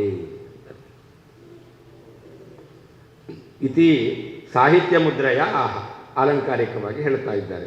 ಬಾಣೈಹಿ ಉಕ್ತರೀತ್ಯ ಭಗವದ್ಧರ್ಮಾಖ್ಯ ಬಾಣೈಹಿ, ಹಿಂದೆ ಹೇಳಿದ ರೀತಿಯಲ್ಲಿ ಭಗವಂತನ ಧರ್ಮ, ಭಗವಂತನಲ್ಲಿರುವ ಯಾವುದು ಗುಣರೂಪವಾದಂತಹ ಬಾಣಗಳಿಂದ, ಗುಣ ಎಂತಕ್ಕಂತಹ ಬಾಣಗಳಿಂದ ಭಗವಂತನ ಧರ್ಮ ಅದೇ ಬಾಣ. ರಣಾಗ್ರಣೀಹಿ ಸ ವ್ಯಾಸ, ಯುದ್ಧದಲ್ಲಿ ಪರಾಕ್ರಮವುಳ್ಳವರು ಯಾರು? ವೇದವ್ಯಾಸದೇವರು. ಬಾಣಾಗ್ರ ನ್ಯೂನತಾಂ ಅಂದರೆ ಶರಾಗ್ರ ನ್ಯೂನತಾಮಿವ ಸ್ವೇನ ಹೇತುತಯ ಪ್ರಯುಕ್ತ ಧರ್ಮಾಣಮಪಿ ಅಗ್ರೆ ಉಪರಿ ಜ್ಞಾನೋತ್ತರ ಕಾಲಂ ಇತ್ಯರ್ಥ ಅಂತ. ಬಾಣಕ್ಕೆ ಅಗ್ರ ನ್ಯೂನತ, ಶರದ ಬಾಣದ ತುದಿ ಅದು ಮಡ್ಡಾಗುತ್ತೆ, ಹೊಡೆದು ಹೊಡೆದು ಹೊಡೆದು ಅದು ತನ್ನ ಚೂಪಾಗಿರುವಿಕೆಯನ್ನು ಕಳ್ಕೊಂಡ್ಬಿಡುತ್ತೆ. ಹಾಗೆ ಇಲ್ಲಿಲ್ಲ. ಯಾಕೆ? ಸ್ವೇನ ಹೇತುತಯ ಪ್ರಯುಕ್ತ ಧರ್ಮಾಣಮಪಿ, ತಾವು ಭಗವಂತನ ಧರ್ಮವನ್ನು ಭಗವಂತ ಗುಣಪೂರ್ಣ ಅಂತ ಹೇಳಲಿಕ್ಕೆ ಹೇಳಿದ್ದಾರೆ. ಹೀಗೆ ಹೇತುತಯ ಹೇಳಿರುವಂಥ ಧರ್ಮಗಳು ಅದು ಆಮೇಲೆ ದೋಷಯುಕ್ತವಾಗುತ್ತಾ, ತನ್ನ ಸಾಮರ್ಥ್ಯ ಕಳ್ಕೊಳ್ಳುತ್ತಾ ಅಂತಂದರೆ ಅದಕ್ಕೆ ಹೇಳ್ತಾರೆ ಅಗ್ರೆ ಉಪರಿ ಜ್ಞಾನೋತ್ತರ ಕಾಲ. ಜ್ಞಾನೋತ್ತರ ಕಾಲದಲ್ಲಿಯೂ ಕೂಡ ಅದು ತನ್ನ ಶಾರ್ಪ್ನೆಸ್ ಇದೆಯಲ್ಲ, ಹರಿತವಾಗಿರುವಿಕೆ, ಅದನ್ನು ಕಳ್ಕೊಳ್ಳೋದಿಲ್ಲ. ನ್ಯೂನತಾಂ ಅಂದರೆ ಬಾಧ್ಯತಾಂ. ಅನ್ಯತ್ರ ಧಾರಾ ನ್ಯೂನ್ಯತಾಂ ನಾಮ ನ ಅಮಂಸ್ತ ನ ಅಮನ್ಯತಾ ಅಂತ. ಅನ್ಯತ್ರ ಅಂದರೆ ಆ ಭಗವಂತನ ಗುಣಗಳಲ್ಲಿ ಧಾರಾ ನ್ಯೂನತ, ಚೂಪಾಗಿರುವಿಕೆ.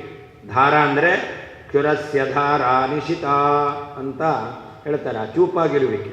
ಅದನ್ನು ಅವರು ನ ಅಮಂಸ್ತ ಅಂತ. ಅದರ ನ್ಯೂನತೆ, ಧಾರಾ ನ್ಯೂನತ, ಚೂಪಾಗಿರುವಿಕೆಯ ನ್ಯೂನತೆಯನ್ನು, ಕೊರತೆಯನ್ನು ಅವರು ತಿಳಿದಿಲ್ಲ. ಅಂದರೆ ಆ ಭಗವಂತನ ಗುಣಗಳು ಬಾಧ್ಯವಾಗುತ್ತೆ ಅಂತ ತಿಳಿದಿಲ್ಲ, ಅದಕ್ಕೆ ಬಾಧ್ಯತ್ವವನ್ನು ಅವರು ತಿಳಿದಿಲ್ಲ. ರಣಾಗ್ರಣೀಹಿತಿ ಉಭಯತ್ರ ಸಮಂ ಅಂತ, ಎರಡೂ ಕಡೆಯಲ್ಲಿ ರಣಾಗ್ರಣೀಹಿ ಅಂತ. ವೇದವ್ಯಾಸದೇವರು ವಾದದಲ್ಲಿ ಅಗ್ರಣಿಗಳು. ಹಾಗೆ ಯಾರು ಯುದ್ಧ ಮಾಡಿ ಬಾಣ ಪ್ರಯೋಗ ಮಾಡ್ತಾನೋ ಅವನು ಕೂಡ ರಣಾಗ್ರಣಿಯಾಗಿದ್ದಾನೆ. ಅತಃ ಸದಾಪ್ಯಬಾಧ್ಯತ್ವಂ ಗುಣಾನಾಂ ವ್ಯಾಸಶಾಸನಾತ್ ಸಾಧ್ಯಂ ತ್ವಯಮಸಿದ್ಧೇನ ಕಸ್ಸಾಧಯತಿ ಪಂಡಿತಃ. ವೇದವ್ಯಾಸದೇವರು ಅದನ್ನು ಹೇಳಿರೋದರಿಂದ ಶಾಸನ ಮಾಡಿದ್ದಾರೆ. ಆದ್ದರಿಂದಾಗಿ ಆ ಎಲ್ಲ ಧರ್ಮಗಳು ಕೂಡ ಅಬಾಧ್ಯವಾಗಿವೆ. ಜ್ಞಾನೋತ್ತರ ಕಾಲದಲ್ಲಿ ಇಲ್ಲ ಅಂತ ಆಗೋದಿಲ್ಲ, ಬಾಧ್ಯ ಆಗೋದಿಲ್ಲ, ಅಬಾಧ್ಯವೇ ಆಗಿದೆ. ಆದ್ದರಿಂದ ಯಾಕೆ ಅಂತಂದರೆ, ಒಂದು ವೇಳೆ ಅದು ಜ್ಞಾನೋತ್ತರ ಕಾಲದಲ್ಲಿ ಬಾಧ್ಯ ಆಗುತ್ತೆ ಅಂತಂದರೆ ಅದು ಅಸಿದ್ಧ ಆಯಿತು, ಅದಿಲ್ಲ ಅಂತಾಯಿತು. ಯಾವ ಪಂಡಿತನೂ ಕೂಡ ಸಿದ್ಧವಾಗದೇ ಇರತಕ್ಕಂತಹ ಅಸಿದ್ಧವಾದಂಥ ಹೇತುವಿನಿಂದ ಸಾಧನೆ ಮಾಡಲಿಕ್ಕೆ ಹೋಗೋದಿಲ್ಲ. ಅವಿವೇಕಿಯಾದವನು ಬೇಕಾದರೆ, ಅಜ್ಞಾನಿಯಾದ ಮೂರ್ಖ ಅವನು ಸಾಧನೆ ಮಾಡ್ಬೋದು. ಹೇತು ಇಲ್ಲ ಅಂತಂದರೂ ಕೂಡ ಸಾಧ್ಯವನ್ನು ಸಾಧನೆ ಮಾಡ್ಬೋದು. ಹೃದಹ ವನ್ಯಮಾನ್ ಧೂಮಾತ್, ಹೃದಯದಲ್ಲಿ ಧೂಮವೇ ಇಲ್ಲ, ವನ್ಯಮಾನ್ ಸಾಧನೆ ಮಾಡ್ತಾನೆ ಅಂತಂದರೆ ಅದು ಅಜ್ಞಾನಿಯಾದವನು ಮಾಡಬಹುದು. ಆದರೆ ಯಾರು ಪಂಡಿತ ಜ್ಞಾನಿಯಾಗಿದ್ದಾನೋ ಅವನು ಅಸಿದ್ಧವಾದ ಹೇತುವಿನಿಂದ ಪಕ್ಷದಲ್ಲಿ ಇಲ್ಲದೇ ಇರುವಂತಹ ಗುಣದಿಂದ ಇನ್ನೊಂದನ್ನು ಸಾಧನೆ ಮಾಡಲಿಕ್ಕೆ ಅವನು ಯಾವತ್ತೂ ಪ್ರವೃತ್ತಿ ಮಾಡುವುದಿಲ್ಲ ಅಂತ. ಯಾರು ಮಾಡ್ತಾನೋ ಅವನು ಪಂಡಿತ ಅಲ್ಲ, ಅವನು ಅಜ್ಞಾನಿಯಾಗಿರ್ತಾನೆ. ವೇದವ್ಯಾಸದೇವರು ಸರ್ವಜ್ಞರು. ಅವರು ಪಕ್ಷದಲ್ಲಿ ಇಲ್ಲದೇ ಇರುವಂತಹ ಧರ್ಮವನ್ನಿಟ್ಟುಕೊಂಡು ಭಗವಂತನಲ್ಲಿ ಆ ಅದೃಶ್ಯತ್ವಾದಿಗಳನ್ನು ಸಾಧನೆ ಮಾಡ್ತಾರಾ? ಇಲ್ಲವೇ ಇಲ್ಲ. ಅತಃ ಗುಣಗಳಿಗೆ ನ್ಯೂನತ್ವ ಬಾಧ್ಯತ್ವ ಇಲ್ಲ. ಆದ್ದರಿಂದ ವ್ಯಾಸಶಾಸನ ವೇದವ್ಯಾಸದೇವರು ತಮ್ಮ ಸೂತ್ರಗಳಲ್ಲಿ ಹೇಳಿರುವುದರಿಂದ ಗುಣಾನಾಂ ಭಗವಂತನ ಗುಣಗಳಿಗೆ ಸದಾಪಿ ಯಾವಾಗಲೂ ಅಬಾಧ್ಯತ್ವಂ ಬಾಧ್ಯತ್ವ ಇರುವಿಕೆಯೂ ಇಲ್ಲ, ಬಾಧ್ಯತ್ವವೂ ಇರುವುದಿಲ್ಲ. ಅಸಿದ್ಧೇನ ಸಿದ್ಧವಲ್ಲದೇ ಇರುವ ಪಕ್ಷದಲ್ಲಿ ಇಲ್ಲದೇ ಇರುವಂತಹ ಧರ್ಮವನ್ನಿಟ್ಟುಕೊಂಡು ಸಾಧ್ಯವನ್ನು ಕಹ ಯಾವ ಪಂಡಿತ ಜ್ಞಾನಿಯು ಸ್ವಯಂ ತಾನಾಗಿಯೇ ಸಾಧಯತಿ ಸಾಧಿಸುತ್ತಾನೆ? ಇಲ್ಲವೇ ಇಲ್ಲ. ಅತಃ ಧರ್ಮಗಳು ಅಬಾಧ್ಯವಾಗಿರುವುದರಿಂದ ವ್ಯಾಸಶಾಸನ ವೇದವ್ಯಾಸದೇವರು ತಮ್ಮ ಸೂತ್ರಗಳಲ್ಲಿ ಹೇಳಿರುವುದರಿಂದ ಗುಣಾನ ಭಗವಂತನ ಗುಣಗಳಿಗೆ ಸದಾಪಿ ಯಾವಾಗಲೂ ಅಬಾಧ್ಯತ್ವಂ ಬಾಧ್ಯತ್ವ ಇರುವುದಿಲ್ಲ. ಅಸಿದ್ಧೇನ ಪಕ್ಷದಲ್ಲಿ ಇಲ್ಲದೇ ಇರುವಂತಹ ಧರ್ಮದಿಂದ ಸಾಧ್ಯವನ್ನು ಕಹ ಯಾವ ಪಂಡಿತ ಜ್ಞಾನಿಯಾದವನು ಸ್ವಯಂ ತಾನಾಗಿಯೇ ಸಾಧಯತಿ ಸಾಧಿಸುತ್ತಾನೆ? ಇಲ್ಲವೇ ಇಲ್ಲ. ಇವರು ಜ್ಞಾನಿಗಳು ಇಂದ ಸಿದ್ಧವಾದ್ದನ್ನೇ ಹೇತು ಹೇಳಿರ್ತಾರೆ. ಆದ್ದರಿಂದ ಆ ಗುಣಗಳು ಯಾವಾಗಲೂ ಇರುತ್ತೆ. ಬಾಣಾಗ್ರ ನ್ಯೂನತಾಯ ಕ್ವಾಪಿ ಅದೃಷ್ಟತ್ವ ಅಲ್ಲ, ಬಾಣ ಇದೆಯಲ್ಲ ಅದರ ಅಗ್ರ ನ್ಯೂನತ, ಅದರ ತುದಿ ಅಂತಕ್ಕಂಥದ್ದು ಹರಿತವಾಗಿರ್ತಕ್ಕಂಥ ಕಳ್ಕೊಂಡಿದೆ ಅಂತಂದರೆ ಅದು ಕಂಡೇ ಇಲ್ಲ. ಅರ್ಥಾತ್ ಭಗವಂತನ ಗುಣಗಳಿಗೆ ಬಾಧ್ಯತ್ವ ಇರ್ತಕ್ಕಂಥದ್ದು ಎಲ್ಲಿಯೂ ಕಂಡಿಲ್ಲ. ಬಾಣ ಅಗ್ರ ನ್ಯೂನತ, ಭಗವಂತನ ಗುಣಗಳಿಗೆ ಬಾಧ್ಯತ್ವ, ಅದು ಕ್ವಾಪ್ಯ ದರ್ಶನ, ಎಲ್ಲೂ ಕಂಡಿಲ್ಲ. ಯುಕ್ತಂತರಮಪಿ ಅಷ್ಟೇ ಅಲ್ಲ, ಇನ್ನೊಂದು ಯುಕ್ತಿಯನ್ನು ಹೇಳ್ತಾ ಇದ್ದಾರೆ. ಅಸಿದ್ಧವಾದ ಹೇತುವಿನಿಂದ ಸಾಧ್ಯವನ್ನು ಯಾರು ತಿಳಿಯುವುದವನು ಸಾಧನೆ ಮಾಡ್ತಾನೆ ಅಂತ. ಸ್ವರೂಪಾಸಿದ್ದೇಹೇ ಹೇತು ದೂಷಣತ್ವ. ಹೇತು ಪಕ್ಷದಲ್ಲಿ ಇಲ್ಲ ಅಂತಾದರೆ ಸ್ವರೂಪಾಸಿದ್ಧಿ ಅಂತ ಹೇಳ್ತಾರೆ. ಇದನ್ನು ಹೇತುದೋಷ ಎಂಬುದಾಗಿ ಶಾಸ್ತ್ರದಲ್ಲಿ ಪರಿಗಣನೆ ಮಾಡಿದ್ದಾರೆ. ಆದ್ದರಿಂದ ಹೇತು ಪಕ್ಷದಲ್ಲಿಲ್ಲ ಅಂತಾದರೆ ಅಂತಹ ಧೂಮವನ್ನು ಹೃದಯದಲ್ಲಿಲ್ಲ. ಆ ಹೃದಯದಲ್ಲಿ ಇಲ್ಲದೇ ಇರುವಂತಹ ಧೂಮದಿಂದ ಹೃದಯದಲ್ಲಿ ಒನಿ ಸಾಧನೆ ಮಾಡಲಿಕ್ಕೆ ಯಾರು ಹೋಗಬೇಕು? ತಿಳಿದವನು ಹೋಗಲ್ಲ, ಅಜ್ಞಾನಿ ಆದವನು ಬೇಕಾದ್ರೆ ಹೇಳ್ಬೋದು. ಬಾಧಸ್ಯ ಚ ಅಸಿದ್ಧಿ ಪರ್ಯಾಯತ್ವಾದಿತಿ ಭಾವ. ಬಾಧ ದೋಷ ಬಂತು ಅಂತಂದರೆ ಆವಾಗ ಅಲ್ಲಿ ಅಸಿದ್ಧಿ ದೋಷ ಎಂಬತಕ್ಕಂಥದ್ದು ಇರುತ್ತೆ. ಇಲ್ಲಿಗ ಭಗವಂತನ ಗುಣಗಳಿಗೆ ಬಾಧ್ಯತ್ವ ಎಂಬತಕ್ಕಂಥದ್ದು ಇದೆ ಅಂತಾದರೆ ಆವಾಗ ಅಸಿದ್ಧಿ ಎಂಬತಕ್ಕಂಥದ್ದು ಬರ್ತಿತ್ತು. ಬಾಧ್ಯತ್ವ ಇಲ್ಲ ಅಂತಾದರೆ ಅಸಿದ್ಧಿ ಎಂಬತಕ್ಕಂಥದ್ದು ಇಲ್ಲ. ಯಾಕೆ? ಬಾಧ ಎಂಬತಕ್ಕಂಥದ್ದು ಅಸಿದ್ಧಿಯ ಪರ್ಯಾಯವಾಗಿದೆ.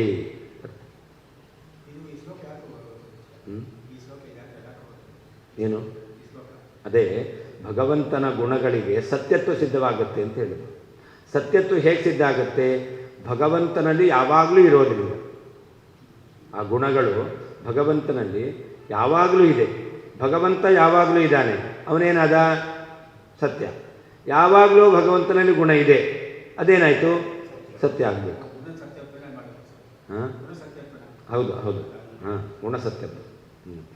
ಹಿಂದೆ ಹೇಳಿದ್ರಲ್ಲ, ಗುಣ ಸಿದ್ಧ ಆಗುತ್ತೆ ಮಾತ್ರ ಅಲ್ಲ, ಗುಣಕ್ಕೆ ಸತ್ಯತ್ವವು ಸಿದ್ಧವಾಗುತ್ತೆ ಅಂತ. ಯಾಕೆ ಅಂತಂದರೆ ಅದನ್ನೇ ಹೇಳಿದ್ದು, ಭಗವಂತನಲ್ಲಿರುವ ಗುಣಕ್ಕೆ ಅಬಾಧ್ಯತ್ವವನ್ನು ಹೇಳಿದ್ದಾರೆ. ಬಾಧ್ಯತ್ವ ಇಲ್ಲ. ಬಾಧ್ಯತ್ವ ಇದ್ದಿದ್ದರೆ ಗುಣ ಯಾವಾಗಲೂ ಇಲ್ಲ, ಆವಾಗ ಸತ್ಯತ್ವ ಇಲ್ಲ. ಆದರೆ ಭಗವಂತನಲ್ಲಿ ಗುಣಕ್ಕೆ ಅಬಾಧ್ಯತ್ವ, ಅದು ಬಾಧ್ಯ ಆಗಲ್ಲ. ಹಾಗಾದರೆ ಗುಣ ಯಾವಾಗಲೂ ಇದೆ, ಸತ್ಯ ಅಂತ ಆಯಿತು. ಗುಣಕ್ಕೆ ಸತ್ಯತ್ವ ಹೇಳ್ತಾರೆ.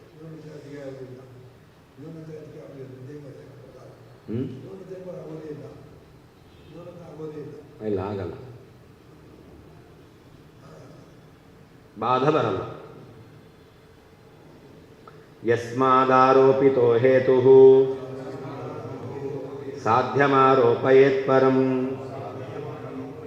ಯಕ್ಷಾನುರೂಪೋ ಬಲಿ ಇತ್ಯುಕ್ತಂ ವಾಕ್ಯಮನುಸ್ಮರ. ಇಲ್ಲಿ ಸತ್ಯತ್ವವನ್ನು ಸಾಧನೆ ಮಾಡಬೇಕು ಅಂತಾದರೆ ಅವಾಗ ಸತ್ಯವಾದ ಧರ್ಮವನ್ನೇ ಹೇಳಬೇಕು. ಪರ್ವತದಲ್ಲಿ ವನ್ಹಿ ಸತ್ಯವಾದದ್ದಿದೆ ಅಂತಾದರೆ, ಆಗಬೇಕು ಅಂತಾದರೆ ಸತ್ಯವಾದ ಧೂಮ ಇರಬೇಕು. ಪರ್ವತದಲ್ಲಿ ಸತ್ಯವಾದಂಥ ಧೂಮ ಇದೆ ಅಂತಾದರೆ ಅದರಿಂದ ಸತ್ಯವಾದ ಧೂಮವನ್ನು ಸಾಧನೆ ಮಾಡ್ಬೋದು ಅಲ್ವಾ? ಅದೇ ಹೃದಯದಲ್ಲಿ ನೀವು ಧೂಮ ಇದೆ ಅಂತ ಹೇಳ್ತೀರ. ಹೃದಯದಲ್ಲಿ ಎಂತಹ ಧೂಮ ಇದೆ? ಸರೋವರದಲ್ಲಿ ಆರೋಪಿತವಾದ ಧೂಮ. ಹೃದಯದಲ್ಲಿರೋದು ಆರೋಪಿತವಾದ ಧೂಮ. ಆರೋಪಿತವಾದ ಧೂಮ ಸತ್ಯವಾದವನ್ನೇನು ಸಾಧನೆ ಮಾಡಿಕೊಡುತ್ತಾ? ಇಲ್ಲ. ಮತ್ತೆಂಥದ್ದನ್ನು? ಆರೋಪಿತವಾದ ಸಾಧ್ಯವನ್ನೇ ಅದು ಸಾಧಿಸಿಕೊಡುತ್ತೆ. ಹೃದಯದಲ್ಲಿ ಆರೋಪಿತವಾದ ಧೂಮ ಇದೆ, ವನ್ಯೂ ಕೂಡ ಆರೋಪಿತ, ಸತ್ಯವಾದ್ದಿಲ್ಲ. ಹಾಗೆಯೇ ಭಗವಂತನಲ್ಲಿ ಈಗ ಗುಣಗಳೆಲ್ಲ ಅದು ಅಬಾಧಿತ. ವೇದವ್ಯಾಸದೇವರು ಸೂತ್ರದಲ್ಲಿ ಹೇಳಿದ್ದಾರೆ. ಸೊ ವೇದವ್ಯಾಸದೇವರು ಹೇಳಿದ್ದಾರೆ ಅಂದರೆ ಅದಕ್ಕೆ ಬಾಧ ಇಲ್ಲ, ಅದು ಬಾಧ್ಯ ಅಲ್ಲ, ಅದು ಅಬಾಧ್ಯ ಆಯಿತು. ಹಾಗಾದರೆ ಅಬಾಧ್ಯವಾಗಿರ್ತಕ್ಕಂತಹ ಹೇತು ಅದೇನು ಮಾಡುತ್ತೆ? ಅಬಾಧ್ಯವಾದದ್ದನ್ನೇ ಸಾಧಿಸಿಕೊಡುತ್ತೆ. ಬಾಧ್ಯವಾದ ಹೇತು ಬಾಧ್ಯವಾದನ್ನು ಸಾಧಿಸ್ಕೊಡುತ್ತೆ. ಉದಾಹರಣೆಗೆ ಹೃದಯದಲ್ಲಿ ಧೂಮ ಎಂತಕ್ಕಂಥದ್ದು ಬಾಧ್ಯ, ಆರೋಪಿತವಾದ ಧೂಮ. ಆದ್ದರಿಂದ ಆರೋಪಿತವಾದ ಧೂಮ ಹೃದಯದಲ್ಲಿರೋದ್ರಿಂದ ಆ ಧೂಮವು ಹೃದಯದಲ್ಲಿ ಎಂಥ ಸಾಧ್ಯವನ್ನು ಸಾಧಿಸಿಕೊಡುತ್ತೆ? ಸತ್ಯವಾದಂತಹ ವನ್ಯವನ್ನು ಸಾಧಿಸಿಕೊಡೋದಿಲ್ಲ, ಆರೋಪಿತವಾದಂಥ ವನ್ಯನ್ನೇ ಸಾಧಿಸಿಕೊಡುತ್ತೆ.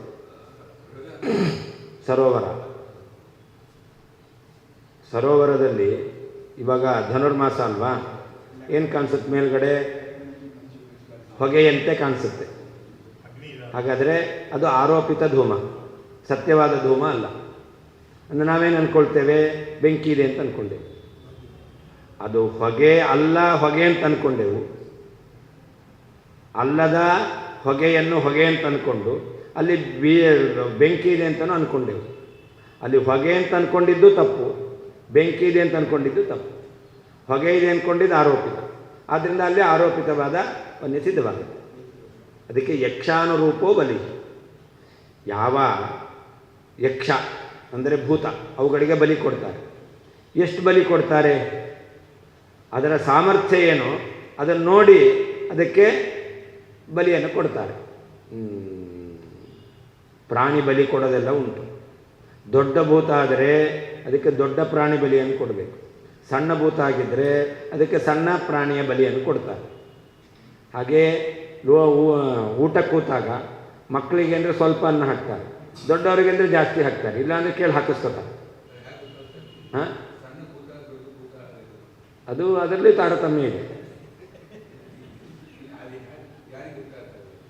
ಅದೇ ಆ ಭೂತ ಆರಾಧನೆ ಯಾರು ಮಾಡ್ತಾರೋ ಅವ್ರಿಗೆ ಗೊತ್ತಿರುತ್ತೆ.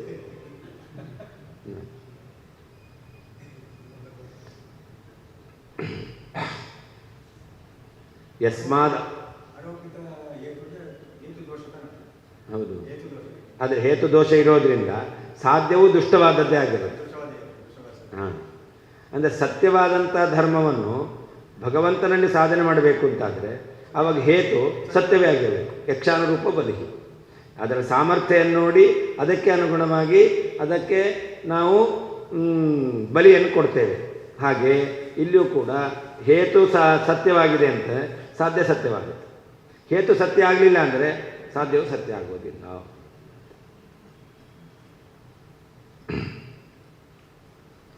ನಮಗೆ ಸತ್ಯವಾದ ಧರ್ಮ ಸಿದ್ಧ ಆಗಬೇಕು ಅಂತಾದರೆ ಸತ್ಯವಾದ ಧರ್ಮವೇ ಹೇತು ಆಗಬೇಕು. ಹೇತು ಸತ್ಯವಾಗಲಿಲ್ಲ ಅಂತಾದರೆ ಸತ್ಯವಾದ ಧರ್ಮ ಅದು ಸಾಧ್ಯ ಆಗಲಿ ಸಿದ್ಧವಾಗಲಿಕ್ಕೆ ಸಾಧ್ಯವೇ ಇಲ್ಲ.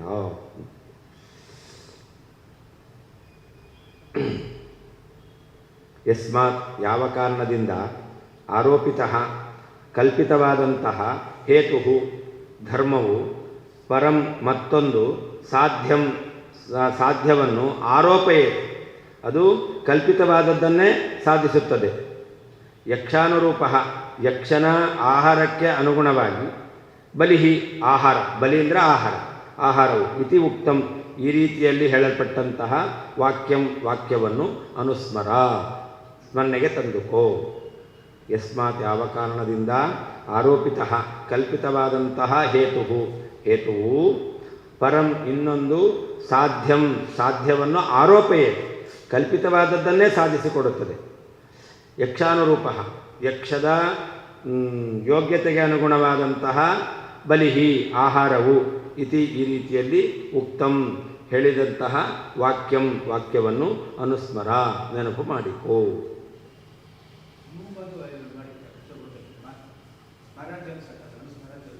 ಅದೇ ಪರವಾಗಿಲ್ಲ, ಉಪಸರ್ಗ ಅದರಿಂದ ಏನಾಗಿಲ್ಲ, ಚೆನ್ನಾಗಿ ಸ್ಮರಣೆ ಮಾಡು.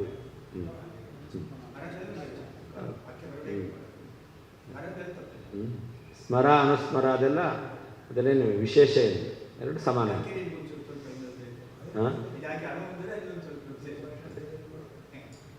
ಇಲ್ಲಿ ಏನು ವಾಕ್ಯವು ಶ್ಲೋಕವು ಪೂರ್ಣ ಆಗಬೇಕಲ್ಲ, ಅದಕ್ಕೋಸ್ಕರ ವಾಕ್ಯವನ್ನು ಸ್ಮರ.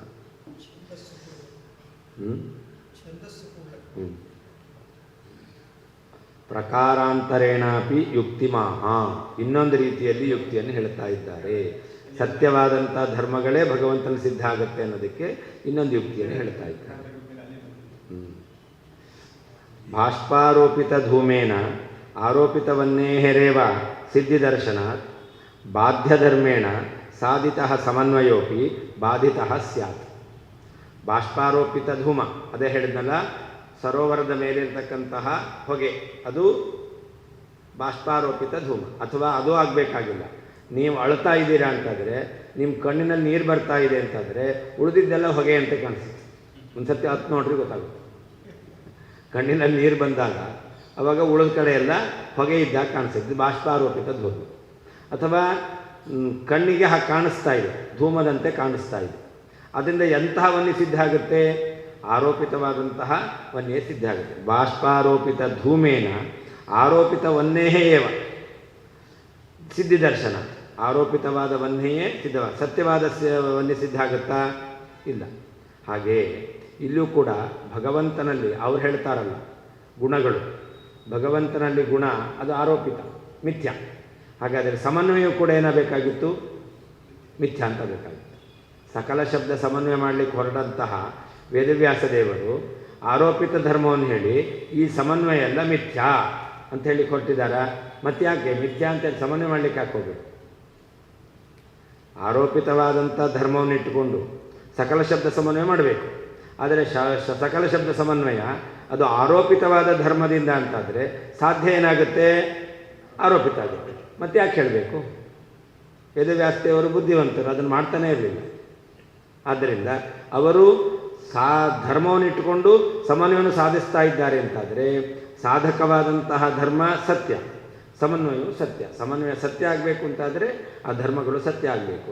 ಆ ಧರ್ಮಗಳು ಸತ್ಯ ಆಗಬೇಕು ಅಂದರೆ ಭಗವಂತನಲ್ಲಿ ಗುಣಪೂರ್ಣತ್ವ ಸತ್ಯ ನಿತ್ಯ ಅಂತ ಆಯಿತು. ತತಃ ಮೋಕ್ಷ ಅನುಪಯೋಗಿತ್ವಾತ್ ಮೀಮಾಂಸಾ ವೈಯರ್ಥ್ಯಮಿತಿ ಭಾವ. ಒಂದು ವೇಳೆ ಭಗವಂತನಲ್ಲಿ ಸಮನ್ವಯ ಅದು ಮಿಥ್ಯಾ ಅಂತಾಗಿದೆ ಅಂತಾದರೆ ಆವಾಗ ಮೋಕ್ಷ ಅನುಪಯೋಗಿತ್ವಾತ್, ಮಿಥ್ಯಾಭೂತವಾದಂತಹ ಈ ಸಮನ್ವಯ ಅದು ಮೋಕ್ಷಕ್ಕೆ ಸಾಧನ ಆಗುತ್ತಾ? ಇಲ್ಲ. ಹಾಗಾದರೆ ಮೋಕ್ಷಕ್ಕೆ ಆ ಮಿಥ್ಯಾಭೂತವಾದ ಶಬ್ದ ಸಮನ್ವಯ ಅಥವಾ ಗುಣಪೂರ್ಣತ್ವ ಅದು ಯಾವುದಕ್ಕೂ ಉಪಯೋಗ ಬರೋದಿಲ್ಲ. ಆದ್ದರಿಂದಾಗಿ ಮೀಮಾಂಸಾ ವೈಯರ್ಥ್ಯ, ಬ್ರಹ್ಮಸೂತ್ರಗಳ ಮೂಲಕ ಏನು ಬ್ರಹ್ಮನ ವಿಚಾರ ಮಾಡಿದ್ದಾರೆ ಇದೇ ವ್ಯರ್ಥ ಅಂತ ಆಗ್ತಿತ್ತು. ಎಲ್ಲ ತಿಳಿದಿದ್ದು ಆಮೇಲೆ ಮಿಥ್ಯಾ ತಿಳ್ಕೋಬೇಕು. ಅದು ಮಾಡಿ ಏನು ಪ್ರಯೋಜನ? ಮೊದಲೇ ಒಂದೇ ಮತ್ತು ಮಿಥ್ಯಾ ಅಂತ ಹೇಳ್ಬಿಟ್ಟಿದ್ರೆ ಅವಾಗ ಓದದೇ ಉಳಿತಿತ್ತು. ಎಲ್ಲ ಓದ್ಬಿಡೋದು, ಆಮೇಲೆ ಇಷ್ಟೆಲ್ಲ ಓದಿದ್ದನ್ನು ಮರ್ತು ಬಿಡ್ರಿ ಅಂತ ಹೇಳೋದು. ಓದಬೇಕಾಗ್ತದೆ.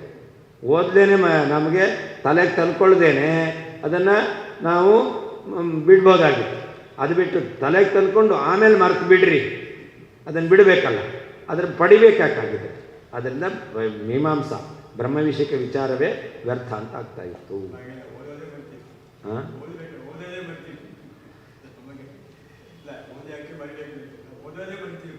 ಓದದೆ ಅದೇ ಅದು ಮಾಡ್ರಿ. ಯಾವಾಗ ಭಗವಂತನಲ್ಲಿರುವಂಥ ಗುಣಗಳು ಮಿಥ್ಯಾ ಅಂತ ಆಯಿತು ಆವಾಗ ಓದೋದನ್ನು ಮರೀರಿ, ತೊಂದರೆ ಇಲ್ಲ, ನಿಮ್ಗೆ ಏನು ಹಾನಿ ಇಲ್ಲ ಅದನ್ನು. ಹಾಂ, ಅದು ಬಿಟ್ಟಿದ್ದು ಒಳ್ಳೇದಾಯ್ತು, ಬಿಟ್ಟಿದ್ದೇ ಒಳ್ಳೇದಾಯ್ತು, ಹಾನಿ ಏನಿಲ್ಲ ಅದಕ್ಕೆ. ಇಷ್ಟೆಲ್ಲ ಕಷ್ಟಪಟ್ಟು ಓದಿ ಇದನ್ನೆಲ್ಲ ನಾವು ತಿಳ್ಕೊಂಡಿದ್ದು ಅದು ಸತ್ಯ ಅಲ್ಲ ಅಂತ ಆಗಿಬಿಟ್ರೆ ಮತ್ತೆ ಯಾಕೆ ಕಷ್ಟಪಟ್ಟು ಓದಬೇಕು ನಾನು? ಶಬ್ದಾನಾಂ ಮುಖ್ಯವೃತ್ತಿಂಚ ಶಬ್ದೇ ಸಿದ್ಧಾಂತಯಂಜಗೌ ನ ಚೇದ್ದೇತೋರನೇಕಾಂತ್ಯಂ ತದ್ಬ್ರಹ್ಮಣಿನ ಲಕ್ಷಣ. ವೇದವ್ಯಾಸದೇವರು ಭಗವಂತನಲ್ಲಿ ಇರುವಂತಹ ಶಬ್ದಗಳಿಂದ, ಭಗವತ್ ಪ್ರತಿಪಾದಕವಾದಂಥ ಶಬ್ದಗಳು, ಆ ಶಬ್ದಗಳಿಂದ ಭಗವಂತನನ್ನು ಪ್ರತಿಪಾದ್ಯ ಎಂಬುದಾಗಿ ಸಿದ್ಧಾಂತ ಮಾಡಿದ್ದಾರೆ. ಭಗವಂತನಲ್ಲಿ ಇರುವಂತಹ ಶಬ್ದಗಳಿಂದ, ಭಗವದ್ವಾಚಕವಾದಂತಹ ಶಬ್ದಗಳಿಂದ ಭಗವಂತ ಪ್ರತಿಪಾದ್ಯನಾಗಿದ್ದಾನೆ ಎಂಬುದಾಗಿ ಅವರು ಶಬ್ದಾನ ಮುಖ್ಯವೃತ್ತಿಯಂ ಶಬ್ದೈ ಸಿದ್ಧಾಂತಯನ್ ಅಂತ, ಭಗವನ್ನಿಷ್ಠವಾದ ಶಬ್ದಗಳಿಂದಲೇ ಆ ಸಿದ್ಧಾಂತವನ್ನು ಅವರು ತೋರಿಸಿಕೊಡ್ತಾ ಇದ್ದಾರೆ. ಅದರಲ್ಲಿ ಏನು ಹೇಳಿದಂತೆ ಆಯಿತು? ಎಲ್ಲ ಶಬ್ದಗಳು ಭಗವಂತನಲ್ಲಿ ಮುಖ್ಯ ವೃತ್ತಿಯಿಂದ ವಾಚಕವಾಗಿದ್ದಾವೆ ಅಂತ ಹೇಳಿದಂತೆ ಆಯಿತು. ಭಗವಂತನಲ್ಲಿ ಅವರು ಆ ಶಬ್ದ ಇದೆ, ವಾಚಕವಾಗಿದೆ ಅಂತ ಹೇಳಿದ್ರಿಂದ ಆ ಶಬ್ದಗಳು ಮುಖ್ಯ ವೃತ್ತಿಯಿಂದ ಭಗವದ್ವಾಚಕವಾಗಿದೆ ಎಂಬುದಾಗಿ ಅವರು ಒಪ್ಪಿದ್ದಾರೆ.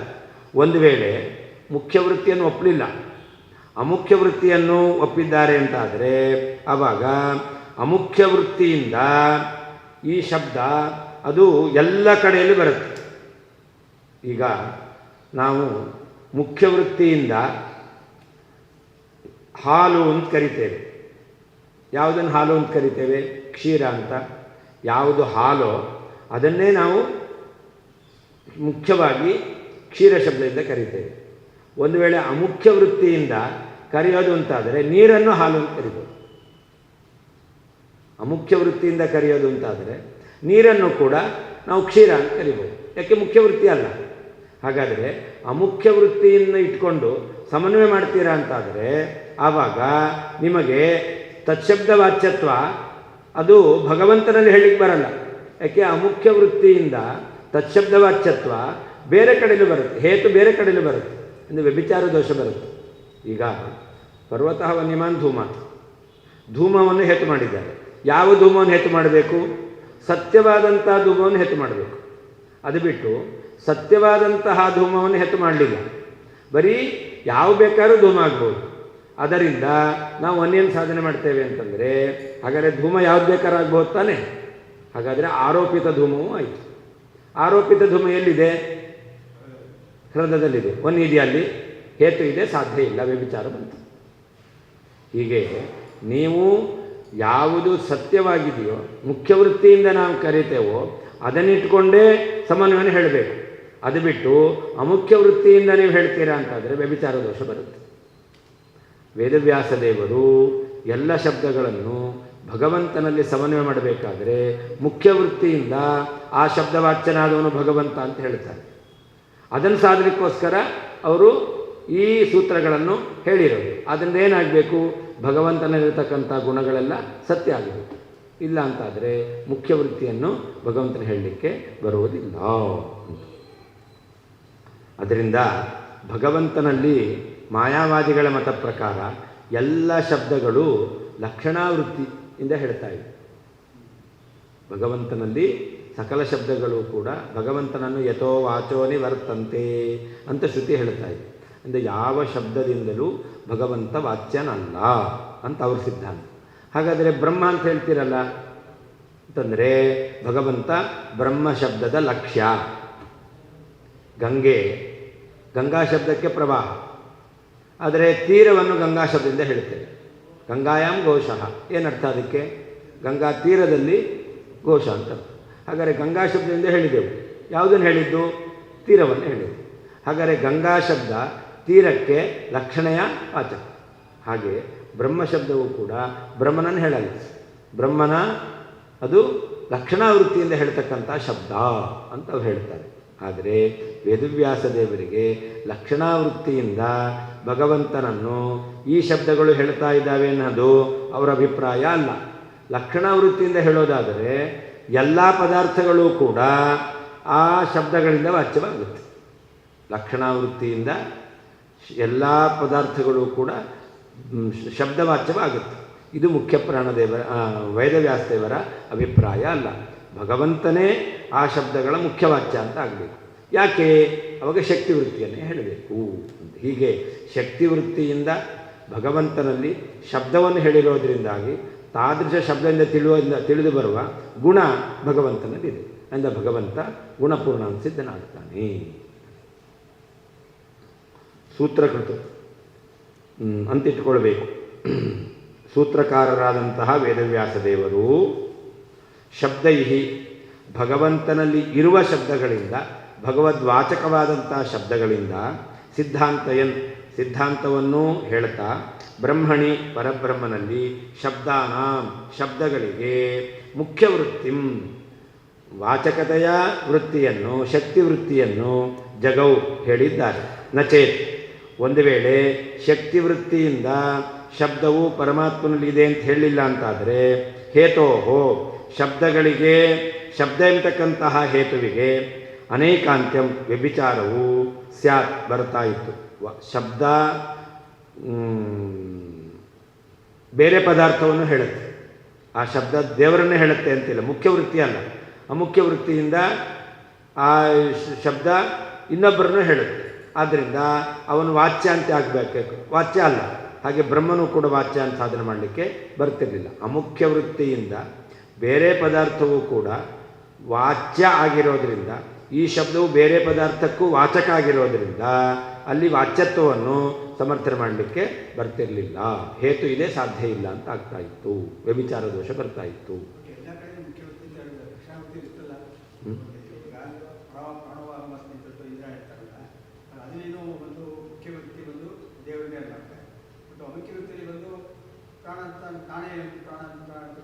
ಅರ್ಥವೇ ಅಲ್ಲ ಅದಕ್ಕೆ.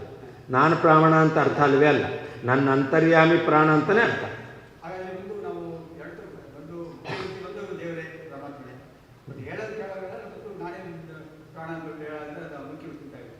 ಅಲ್ಲ ಅಂತ ಅಮುಖ್ಯ ವೃತ್ತಿಯಿಂದ ಅಲ್ವೇ ಅರ್ಥವೇ ಅಲ್ಲೇ ಅಲ್ಲ. ಅಮುಖ್ಯ ವೃತ್ತಿಯಿಂದ ಅಂತ ಆಗಿದ್ರೆ ಏನಾಗ್ತಿತ್ತು? ಇಂದ್ರನು ಕೂಡ ಪ್ರಾಣಶಬ್ದವಾಚ್ಯನಾದವನು ಅಂತ ಆಗ್ತಿತ್ತು. ಅಲ್ಲವೇ ಅಲ್ಲ,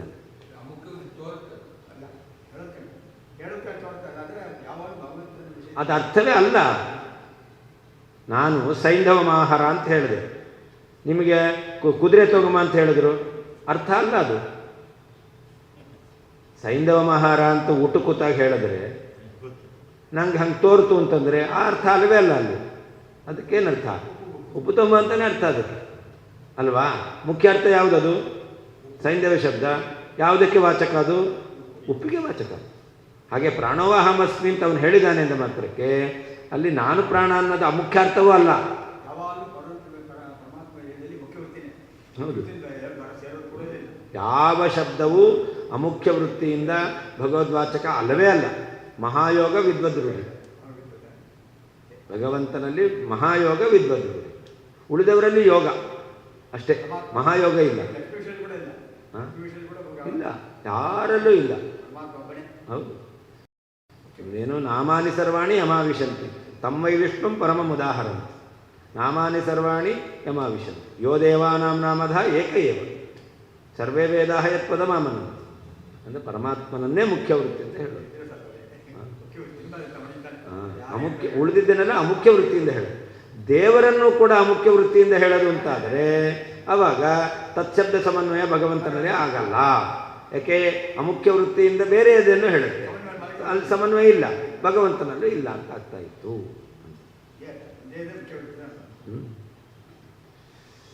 ತತ್ ಆದ್ದರಿಂದ ಕಸ್ಯಾಪಿ ಯಾವುದೇ ಶಬ್ದಕ್ಕೆ ಬ್ರಹ್ಮಣಿ ಪರಮಾತ್ಮನಲ್ಲಿ ಲಕ್ಷಣಾವೃತ್ತಿಯು ನ ಅಸ್ತಿ. ಯಾವ ಶಬ್ದವು ಭಗವಂತನನ್ನು ಲಕ್ಷಣಾವೃತ್ತಿಯಿಂದ ಹೇಳೋದಿಲ್ಲ. ಅದು ನಮ್ಮ ಸಿದ್ಧಾಂತ. ಅವ್ರ ಸಿದ್ಧಾಂತ ಎಲ್ಲ ಶಬ್ದವು ಭಗವಂತನನ್ನು ಲಕ್ಷಣಾವೃತ್ತಿಯಿಂದಲೇ ಹೇಳುತ್ತೆ, ಮುಖ್ಯ ವೃತ್ತಿಯಿಂದ ಹೇಳೋದೇ ಇಲ್ಲ ಅಂತ ಅವರು. ಇಷ್ಟು ನಮಗೂ ಅವರಿಗೂ ವ್ಯತ್ಯಾಸ. ಸೂತ್ರಕೃತ ಅಂತ ಇಟ್ಕೊಳ್ಬೇಕು. ಸೂತ್ರಕಾರರಾದಂತಹ ವೇದವ್ಯಾಸದೇವರು ಶಬ್ದೈಹಿ ಭಗವದ್ವಾಚಕವಾದ ಶಬ್ದಗಳಿಂದ ಸಿದ್ಧಾಂತವನ್ನು ಹೇಳ್ತಾ ಬ್ರಹ್ಮಣಿ ಪರಬ್ರಹ್ಮನಲ್ಲಿ ಶಬ್ದಾನಾಂ ಶಬ್ದಗಳಿಗೆ ಮುಖ್ಯವೃತ್ತಿಯನ್ನು ಮುಖ್ಯವಾಗಿ ವಾಚಕತ್ವವನ್ನು ಜಗೌ ಪ್ರತಿಪಾದನೆ ಮಾಡಿದ್ದಾರೆ. ನಚೇತ್ ಶಬ್ದಗಳು ಭಗವಂತನನ್ನು ಮುಖ್ಯವಾಗಿ ಹೇಳಲಿಲ್ಲ ಅಂತಾಗಿದ್ದರೆ ಹೇತೋಹೋ ಶಬ್ದಗಳೆಂಬಂಥ ಹೇತುವಿಗೆ ಅನೇಕಾಂತ್ಯಂ ವ್ಯಭಿಚಾರ ದೋಷವು ಸ್ಯಾತ್ ಬರ್ತಾ ಇತ್ತು. ಅಮುಖ್ಯ ವೃತ್ತಿಯ ವಾಚಕ ಆಗಿದೆ, ಸಮನ್ವಯ ಇಲ್ಲ ಎಂಬುದಾಗಿ ವ್ಯಭಿಚಾರ ಬರ್ತಾ ಇತ್ತು. ತತ ಆದ್ದರಿಂದ ಕಸ್ಯಾಪಿ ಯಾವುದೇ ಶಬ್ದಕ್ಕೆ ಬ್ರಹ್ಮಣಿ ಪರಮಾತ್ಮನಲ್ಲಿ ಲಕ್ಷಣಾವೃತ್ತಿಯು ನ ಅಸ್ತಿ ಇಲ್ಲವೇ ಇಲ್ಲ. ಇದಾನೇ ಬ್ರಹ್ಮಣಃ ಅಶಾಬ್ದತ್ವಮಪಿ ಬ್ರಹ್ಮಸೂತ್ರ ಮರ್ಯಾದೆಯ ಏವ ನಿರಸ್ತಮಿತ್ಯಾಹ ಅಂತ. ಇನ್ನು ಮಾಯಾವಾದಿಗಳು ಬ್ರಹ್ಮನನ್ನು ಅಶಬ್ದ ಅಂತ ಹೇಳ್ತಾರೆ. ಅಶಬ್ದ ಅಂದ್ರೇನು? ಯಾವ ಶಬ್ದದಿಂದಲೂ ಮುಖ್ಯ ಪ್ರತಿಪಾದ್ಯನಲ್ಲ. ಎಲ್ಲ ಶಬ್ದದಿಂದ ಭಗವಂತ ಲಕ್ಷಣೆಯ ಪ್ರತಿಪಾದ್ಯ ಅಂತ ಅವ್ರು ಹೇಳ್ತಾರೆ. ಯಾವ ಶಬ್ದವೂ ದೇವರನ್ನು ಹೇಳಲ್ಲ. ಯಾಕೆ? ಯಥೋವಾಚ ನಿವರ್ತನೆ. ಒಂದು ವೇಳೆ ಭಗವಂತನನ್ನು ಯಾವುದಾದ್ರೂ ಶಬ್ದ ಹೇಳಿಬಿಟ್ರೆ ಶಬ್ದ ವಾಚ್ಯತ್ವ ಗುಣ ಬಂದ್ಬಿಡುತ್ತೆ, ಅವನು ನಿರ್ಗುಣ. ಅಂದರೆ ಭಗವಂತನ ಶಬ್ದವಾಚ್ಯತ್ವ ಬರಬಾರದು. ಆದ್ದರಿಂದ ಅವರು ಅಶಾಬ್ದತ್ವವನ್ನು ಹೇಳ್ತಾರೆ. ಶಾಬ್ದತ್ವ ಅಂದರೆ ಶಬ್ದ ಪ್ರತಿಪಾದ್ಯತ್ವ, ಅಶಾಬ್ದತ್ವ ಅಂದರೆ ಶಬ್ದ ಪ್ರತಿಪಾದ್ಯತ್ವ ಅಭಾವ. ಯಾವ ಶಬ್ದದಿಂದಲೂ ಭಗವಂತ ಪ್ರತಿಪಾದ್ಯನಲ್ಲ ಎಂಬುದಾಗಿ ಅವರು ಹೇಳ್ತಾರೆ. ಅದನ್ನು ಕೂಡ ಬ್ರಹ್ಮಸೂತ್ರ ಮರ್ಯಾದೆಯ ಏವ ಬ್ರಹ್ಮಸೂತ್ರದಲ್ಲಿ ಹೇಳಿರುವಂತಹ ಈ ಕ್ರಮವನ್ನಿಟ್ಟುಕೊಂಡಾಗ ನಿರಸ್ತ ಬ್ರಹ್ಮನಲ್ಲಿ ಅಶಾಬ್ದತ್ವ ಅದು ನಿರಾಕರಣೆ ಮಾಡದಂತೆ ಆಗುತ್ತೆ. ಶಬ್ದೈ ಸಿದ್ಧಾಂತಯನ್ ಗೌಣಶ್ಚೇನ್ನ ಆತ್ಮಶಬ್ದಾತ್ ಜುಹ್ವಾಧ್ಯಾಯತನಂ ಸ್ವಶಬ್ದಾತ್ ಶಬ್ದಾದೇವ ಪ್ರಮಿತಃ ಇತ್ಯಾದಿ ಸೂತ್ರೇಷು ಭಗವನ್ನಿಷ್ಠ ಶಬ್ದೈ ಸಿದ್ಧಾಂತಯನ್ ಅಂತ. ಅಲ್ಲಿ ಗೌಣಶ್ಚೇತ್ ಇಲ್ಲಿ ಹೇಳಿರುವಂಥ ಆತ್ಮ ಅವನು ಗೌಣಾತ್ಮ ಅಂದರೆ ನ ಆತ್ಮಶಬ್ದಾತ್ ಅಂತ ಹೇಳಿದ್ದಾರೆ. ಆನಂದಮಯ ಅದು ಯಾರು ಅಂತಂದರೆ ಬ್ರಹ್ಮ ಆಗಬೇಕಾಗಿಲ್ಲ, ಗೌಣಾತ್ಮ ಜೀವಾತ್ಮ ಅವನನ್ನು ಆನಂದಮಯ ಅಂತ ಹೇಳಿದ್ದಾರೆ ಅಂತಂದರೆ ಅಲ್ಲ. ಯಾಕೆ? ಆತ್ಮಶಬ್ದ ಪರೇ ವಿಷ್ಣು ನಾಣ್ಯತ್ರ ಕ್ವಚಿದಿಶ್ಯತೆ. ಆತ್ಮಶಬ್ದ ಇರೋದರಿಂದಾಗಿ ಆತ್ಮಶಬ್ದವಾಚ್ಯನಾದವನು ಪರಮಾತ್ಮ. ಬಿಟ್ಟು ಉಳಿದವರು ಯಾರು ಕೂಡ ಯಚ್ಚಾಪ್ನೋತಿ ಯದಾದತ್ತೆ ಯಚ್ಚಾತ್ತಿ ವಿಷಯಾನಿಹ ಯಚ್ಚಾಸ್ಯ ಸಂತತೋಭಾವ ಸ ಆತ್ಮೇತಿ ಕೀರ್ತ್ಯತೆ. ಯಾರ ಆತ್ಮ ಅಂತಂದರೆ ಯಚ್ಚ ಆಪ್ನೋತಿ ಯಚ್ಚ ಆದತ್ತೆ ಯಚ್ಚ ಅತ್ತಿ ವಿಷಯಾನ್ ಯಚ್ಚಾಸ್ಯ ಸಂತತಃ ಭಾವ ಸ ಆತ್ಮ. ಇದೆಲ್ಲ ಯಾರಲ್ಲಿರೋದು? ಪರಮಾತ್ಮನಲ್ಲಿರೋದು. ಆದ್ದರಿಂದ ಆತ್ಮ ಅಂದರೆ ಪರಮಾತ್ಮ. ಆದ್ದರಿಂದ ಇಲ್ಲಿ ಆನಂದಮಯನಾದವನು ಅಲ್ಲ, ಈಕ್ಷತೃತ್ವವನ್ನು ಗೌಣಾತ್ಮನಿಗೆ ಹೇಳಿದ್ದಾನೆ ಅಂತಂದರೆ ಇಲ್ಲ. ಓಂ ಈಕ್ಷತೆರ್ನಾ ಶಬ್ದಂ ಓಂ ತನ್ನಿಷ್ಠಸ್ಯ ಮೋಕ್ಷೋಪದೇಶ ಓಂ ಹೇಯತ್ವಾವತನಾಚ ಓಂ ಸ್ವಾಪ್ಯಯಾತ್ ಓಂ ಗೌಣಶ್ಚೇನ್ನಾತ್ಮಶಬ್ದಾತ್ ಓಂ ತನ್ನಿಷ್ಠಸ್ಯ ಮೋಕ್ಷೋಪದೇಶ ಓಂ ಹೇಯತ್ವಾವಚನಾಚ ಓಂ ಸ್ವಾಪ್ಯಯಾತ್ ಓಂ ಗತಿಸಾಮಾನ್ಯಾತ್ ಓಂ ಅಂತ ಈ ಸೂತ್ರ, ಈ ಕ್ರಮದಲ್ಲಿ. ಅಲ್ಲಿ ಏನು ಹೇಳಿದ್ದಾರೆ? ಗೌಣಶ್ಚೇನ್ನ ಆತ್ಮಶಬ್ದಾತ್ ಅಂತ ಹೇಳಿದ್ದಾರೆ. ಅಲ್ಲಿ ಈಕ್ಷತೃತ್ವ ಗೌಣಾತ್ಮನಿಗೆ ಹೇಳಿದ್ದು ಅಂತಂದರೆ ಇಲ್ಲ. ಯಾಕೆ? ಆತ್ಮನ್ನೇವ ಆತ್ಮಾನಂ ಪಶ್ಯೇ ಅಂತಿದೆ, ಆತ್ಮಶಬ್ದ ಇದೆ ಅಂತ. ಆತ್ಮಶಬ್ದ ವಾಚ್ಯತ್ವವನ್ನು ಭಗವಂತನಿಗೆ ಹೇಳಿದ್ದಾರೆ. ಆ ಆತ್ಮಶಬ್ದ ವಾಚ್ಯತ್ವ ಅದು ಲಕ್ಷಣಯ ಅಲ್ಲ. ಯಾಕೆ? ಸ್ವಶಬ್ದ ಆತ್ಮಶಬ್ದ ಮುಖ್ಯ ವೃತ್ತಿಯಿಂದ ಪರಮಾತ್ಮನಿಗೆ ಆತ್ಮಶಬ್ದ ವಾಚ್ಯತ್ವ ಹೇಳಿದ್ದಾರೆ. ಹೌದು. ಅಶಬ್ದಂ ಬ್ರಹ್ಮ ನ ಕುತಃ ಈಕ್ಷತೆ.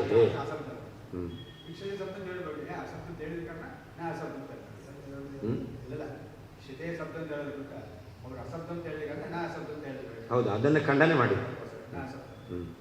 ಈಕ್ಷತೆ ಅಂತ ಹೇತುವನ್ನು ಹೇಳಿದ್ದು ಅಲ್ಲಿ.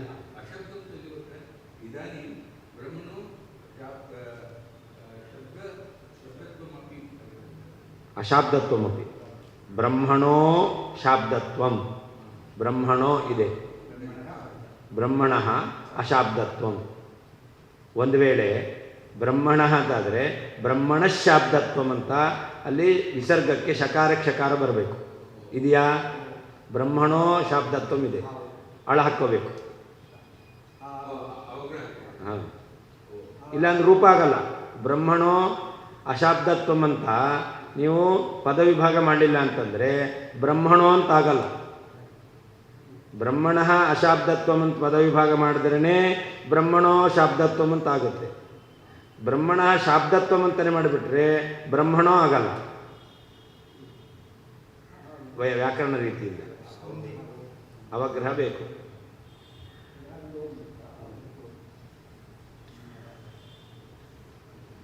ಇದೆಲ್ಲ ಶಬ್ದಗಳನ್ನು ನಾವು ಹೇಗೆ ಪದವಿಭಾಗ ಮಾಡಬೇಕು, ಇಲ್ಲ ಅಂದರೆ ತಪ್ಪಾಗೋಗುತ್ತೆ. ಬ್ರಹ್ಮಣ ಶಾಬ್ದತ್ವಮಪಿ ಬ್ರಹ್ಮಸೂತ್ರ ಮರ್ಯಾದೆಯವ ನಿರಸ್ತಂ.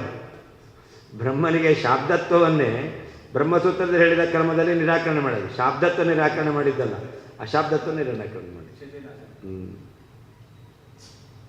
ಗೌಣಶ್ಚೇನ್ನ ಆತ್ಮಶಬ್ದಾತ್ ಅಂತ ಹಾಗೆ ದುಗ್ವಾಧ್ಯಾಯತನಂ ಸ್ವಶಬ್ದಾತ್ ಅಂತ ಸೂತ್ರ.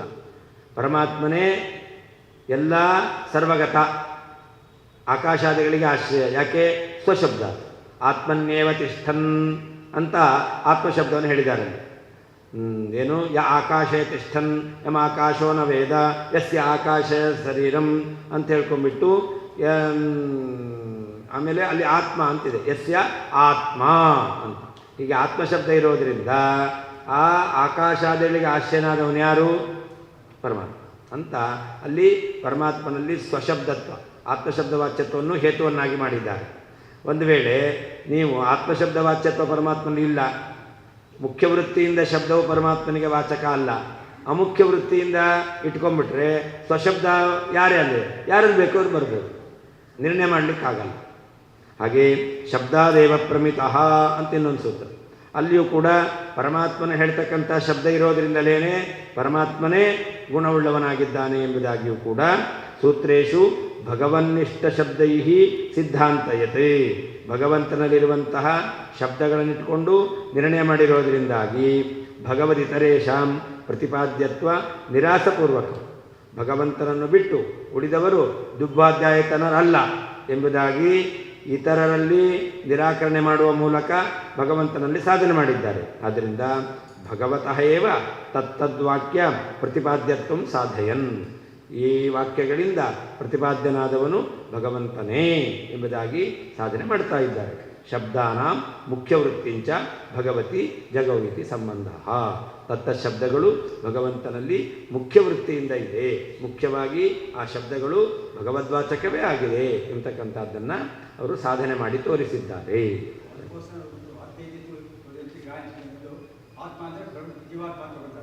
ಯಾರು?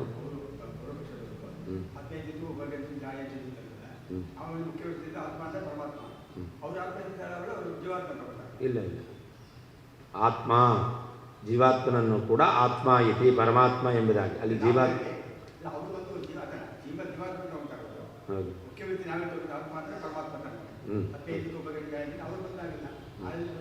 ಅಲ್ಲಲ್ಲ, ಅಲ್ಲಿ ಆತ್ಮ ಅಂತ ತೆಗೆದುಕೊಂಡು ಆ ಆತ್ಮನನ್ನೇ ಪರಮಾತ್ಮ ಎಂಬುದಾಗಿ ಹೇಳ್ತಾರೆ ಅಂತ ಅವ್ರು ಹೇಳ್ತಾರೆ.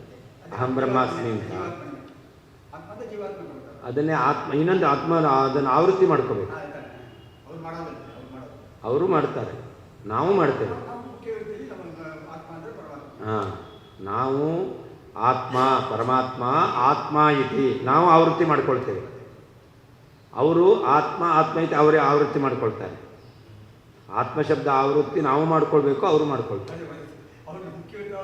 ಅವರು ಆ ಮೊದಲನೇ ಆತ್ಮಶಬ್ದಕ್ಕೆ ಜೀವಾತ್ಮ ಅಂತ, ಎರಡನೇ ಆತ್ಮಶಬ್ದಕ್ಕೆ ಪರಮಾತ್ಮ ಅಂತ. ಜೀವಾತ್ಮನನ್ನು ಪರಮಾತ್ಮ ಎಂಬುದಾಗಿ ಅವರು ತಿಳಿತಾರೆ, ಉಪದೇಶ ಮಾಡ್ತಾರೆ ಅಂತ ಅವ್ರು ಹೇಳ್ತಾರೆ. ಅಹಂ ಬ್ರಹ್ಮಾಸ್ಮಿ ಅಂತ. ನಾವು ಹೇಳೋದು ಆತ್ಮ ಪರಮಾತ್ಮ ಆತ್ಮೇತಿ ಮಮ ಸ್ವಾಮಿ ಹರಿರ್ನಿತ್ಯಂ ಎಂಬುದಾಗಿ, ನನಗೆ ಸ್ವಾಮಿ ಎಂಬುದಾಗಿ ಜ್ಞಾನಿಗಳು ತಿಳಿತಾರೆ, ಉಪದೇಶ ಮಾಡ್ತಾರೆ ನಾವು ಹೇಳ್ತೇವೆ. ಈಗ ಆವೃತ್ತಿ ಮಾಡ್ಕೊಳ್ಳೋದು ನಮಗೂ ಇದೆ, ಅವರಿಗೂ ಇದೆ.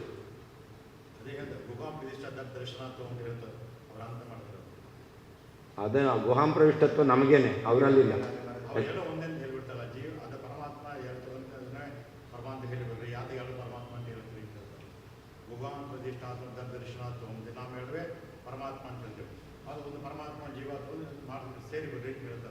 ಅಲ್ಲ, ಅಲ್ಲಿ ಹೇಳಿರೋದು ಗುಹಾಂ ಪ್ರವಿಷ್ಟೋ ಆತ್ಮಾನೋ ಋತಂ ಪಿಬಂತೋ ಸುಕೃತಸ್ಯ ಲೋಕೆ ಎಂಬಲ್ಲಿ ದ್ವಿವಚನ ಇದೆ. ಈ ದ್ವಿವಚನದಲ್ಲಿ ಎರಡು ಯಾರು ಅಂತ ಪ್ರಶ್ನೆ ಅವರಲ್ಲಿ. ಅದಕ್ಕೆ ಎರಡು ಯಾರು ಅಂತಂದರೆ ಒಂದು ಆತ್ಮ, ಇನ್ನೊಂದು ಅಂತಃಕರಣ ಅಂತ ಅವ್ರು ಹೇಳ್ತಾರೆ. ಅಂದರೆ ಆದರೆ ನಾವು ಹೇಳ್ತಕ್ಕಂಥದ್ದು ಅಲ್ಲಿ ಒಬ್ಬನೇ ಪರಮಾತ್ಮ, ಜೀವಾತ್ಮ ಪರಮಾತ್ಮರು ಅಲ್ಲ. ಅಲ್ಲಿ ಪರಮಾತ್ಮನದ್ದೇ ಎರಡು ರೂಪ.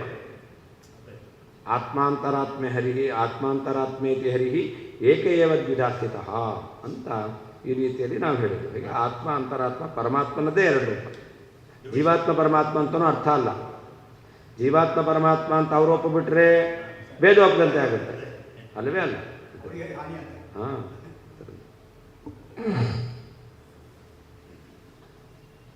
ತತ್ತದ್ವಾಕ್ಯ ಪ್ರತಿಪಾದ್ಯತ್ವ ಸಾಧಯನ್ ಶಬ್ದಾನ ಮುಖ್ಯವೃತ್ತಿಂಚ ಭಗವತಿ ಜಗವಿತಿ ಸಂಬಂಧ. ಅಂದರೆ ಮುಖ್ಯವಾಚ್ಯತ್ವವನ್ನು, ವಾಚಕತ್ವವನ್ನು ಶಬ್ದಗಳಿಗೆ ಅವರು ಹೇಳಿದ್ದಾರೆ. ನಚೇತ್ ಭಗವತಿ ಮುಖ್ಯವೃತ್ತಿ ನಚೇತ್ ಶಬ್ದಗಳು ಮುಖ್ಯವಾಗಿ ಭಗವಂತನನ್ನು ಪ್ರತಿಪಾದನೆ ಮಾಡ್ತಾ ಇಲ್ಲ, ಮುಖ್ಯವಾಗಿ ಭಗವದ್ವಾಚಕ ಅಲ್ಲ ಅಂತಾದರೆ ಹೇತೋ ಸಾಧಕತ್ವೇನ ಪ್ರಯುಕ್ತ ಶಬ್ದರೂಪ ಹೇತೋ ಅನೇಕಾಂತ್ಯಂ ವಿಪಕ್ಷೆ ಜಗತಿ ಅಪಿ ವಿದ್ಯಮಾನತ್ವ. ಅಲ್ಲಿ ಹೇತು ಯಾವುದು? ಆತ್ಮಶಬ್ದ. ಆತ್ಮಶಬ್ದ ಎಲ್ಲಿದೆ? ಜಗತ್ತಿನಲ್ಲೂ ಇದೆ. ಯಾಕೆ? ಅಮುಖ್ಯತೆಯ. ಜೀವಾತ್ಮನೂ ಆತ್ಮಶಬ್ದ ಅಲ್ವ, ವಾಚ್ಯ ಅಲ್ವಾ? ಹಾಗಾದರೆ ದ್ವಿಭಾಧ್ಯಾಯತನಂ ಕಹ? ಪರಮಾತ್ಮ ಬ್ರಹ್ಮ. ಕುತಃ? ಆತ್ಮಶಬ್ದ. ಆದರೆ ಆತ್ಮಶಬ್ದ ಮುಖ್ಯವಾಚ್ಯ ಇಟ್ಕೊಳ್ಳಿಲ್ಲ ಅಂತಾದರೆ ಆತ್ಮಶಬ್ದ ಯಾರು? ವಾಚ್ಯನಾದವನು ಜೀವ ಆಯಿತು. ಅವನಲ್ಲಿ ದ್ವಿಭಾಧ್ಯಾಯತನತ್ವ ಇದೆಯಾ? ತನ್ನ ಹೆಂಡತಿ ಮಕ್ಕಳನ್ನೇ ಸಾಕ್ಲಿಕ್ಕಾಗಲ್ಲ ಅಂದಮೇಲೆ ಇಡೀ ಜಗತ್ತಿನ ಆಕಾಶಾದಿಗಳಿಗೆಲ್ಲ ಅವನು ಆಶ್ರಯ ಅಂತ ಹೇಳಲಿಕ್ಕಾಗತ್ತಾ? ಇಲ್ಲ. ಆದರೆ ಆತ್ಮಶಬ್ದ ವಾಚ್ಯತ್ವ ಬಂತು, ಸಾಧ್ಯ ಇಲ್ಲ, ವ್ಯಭಿಚಾರ ದೋಷ ಬರುತ್ತೆ.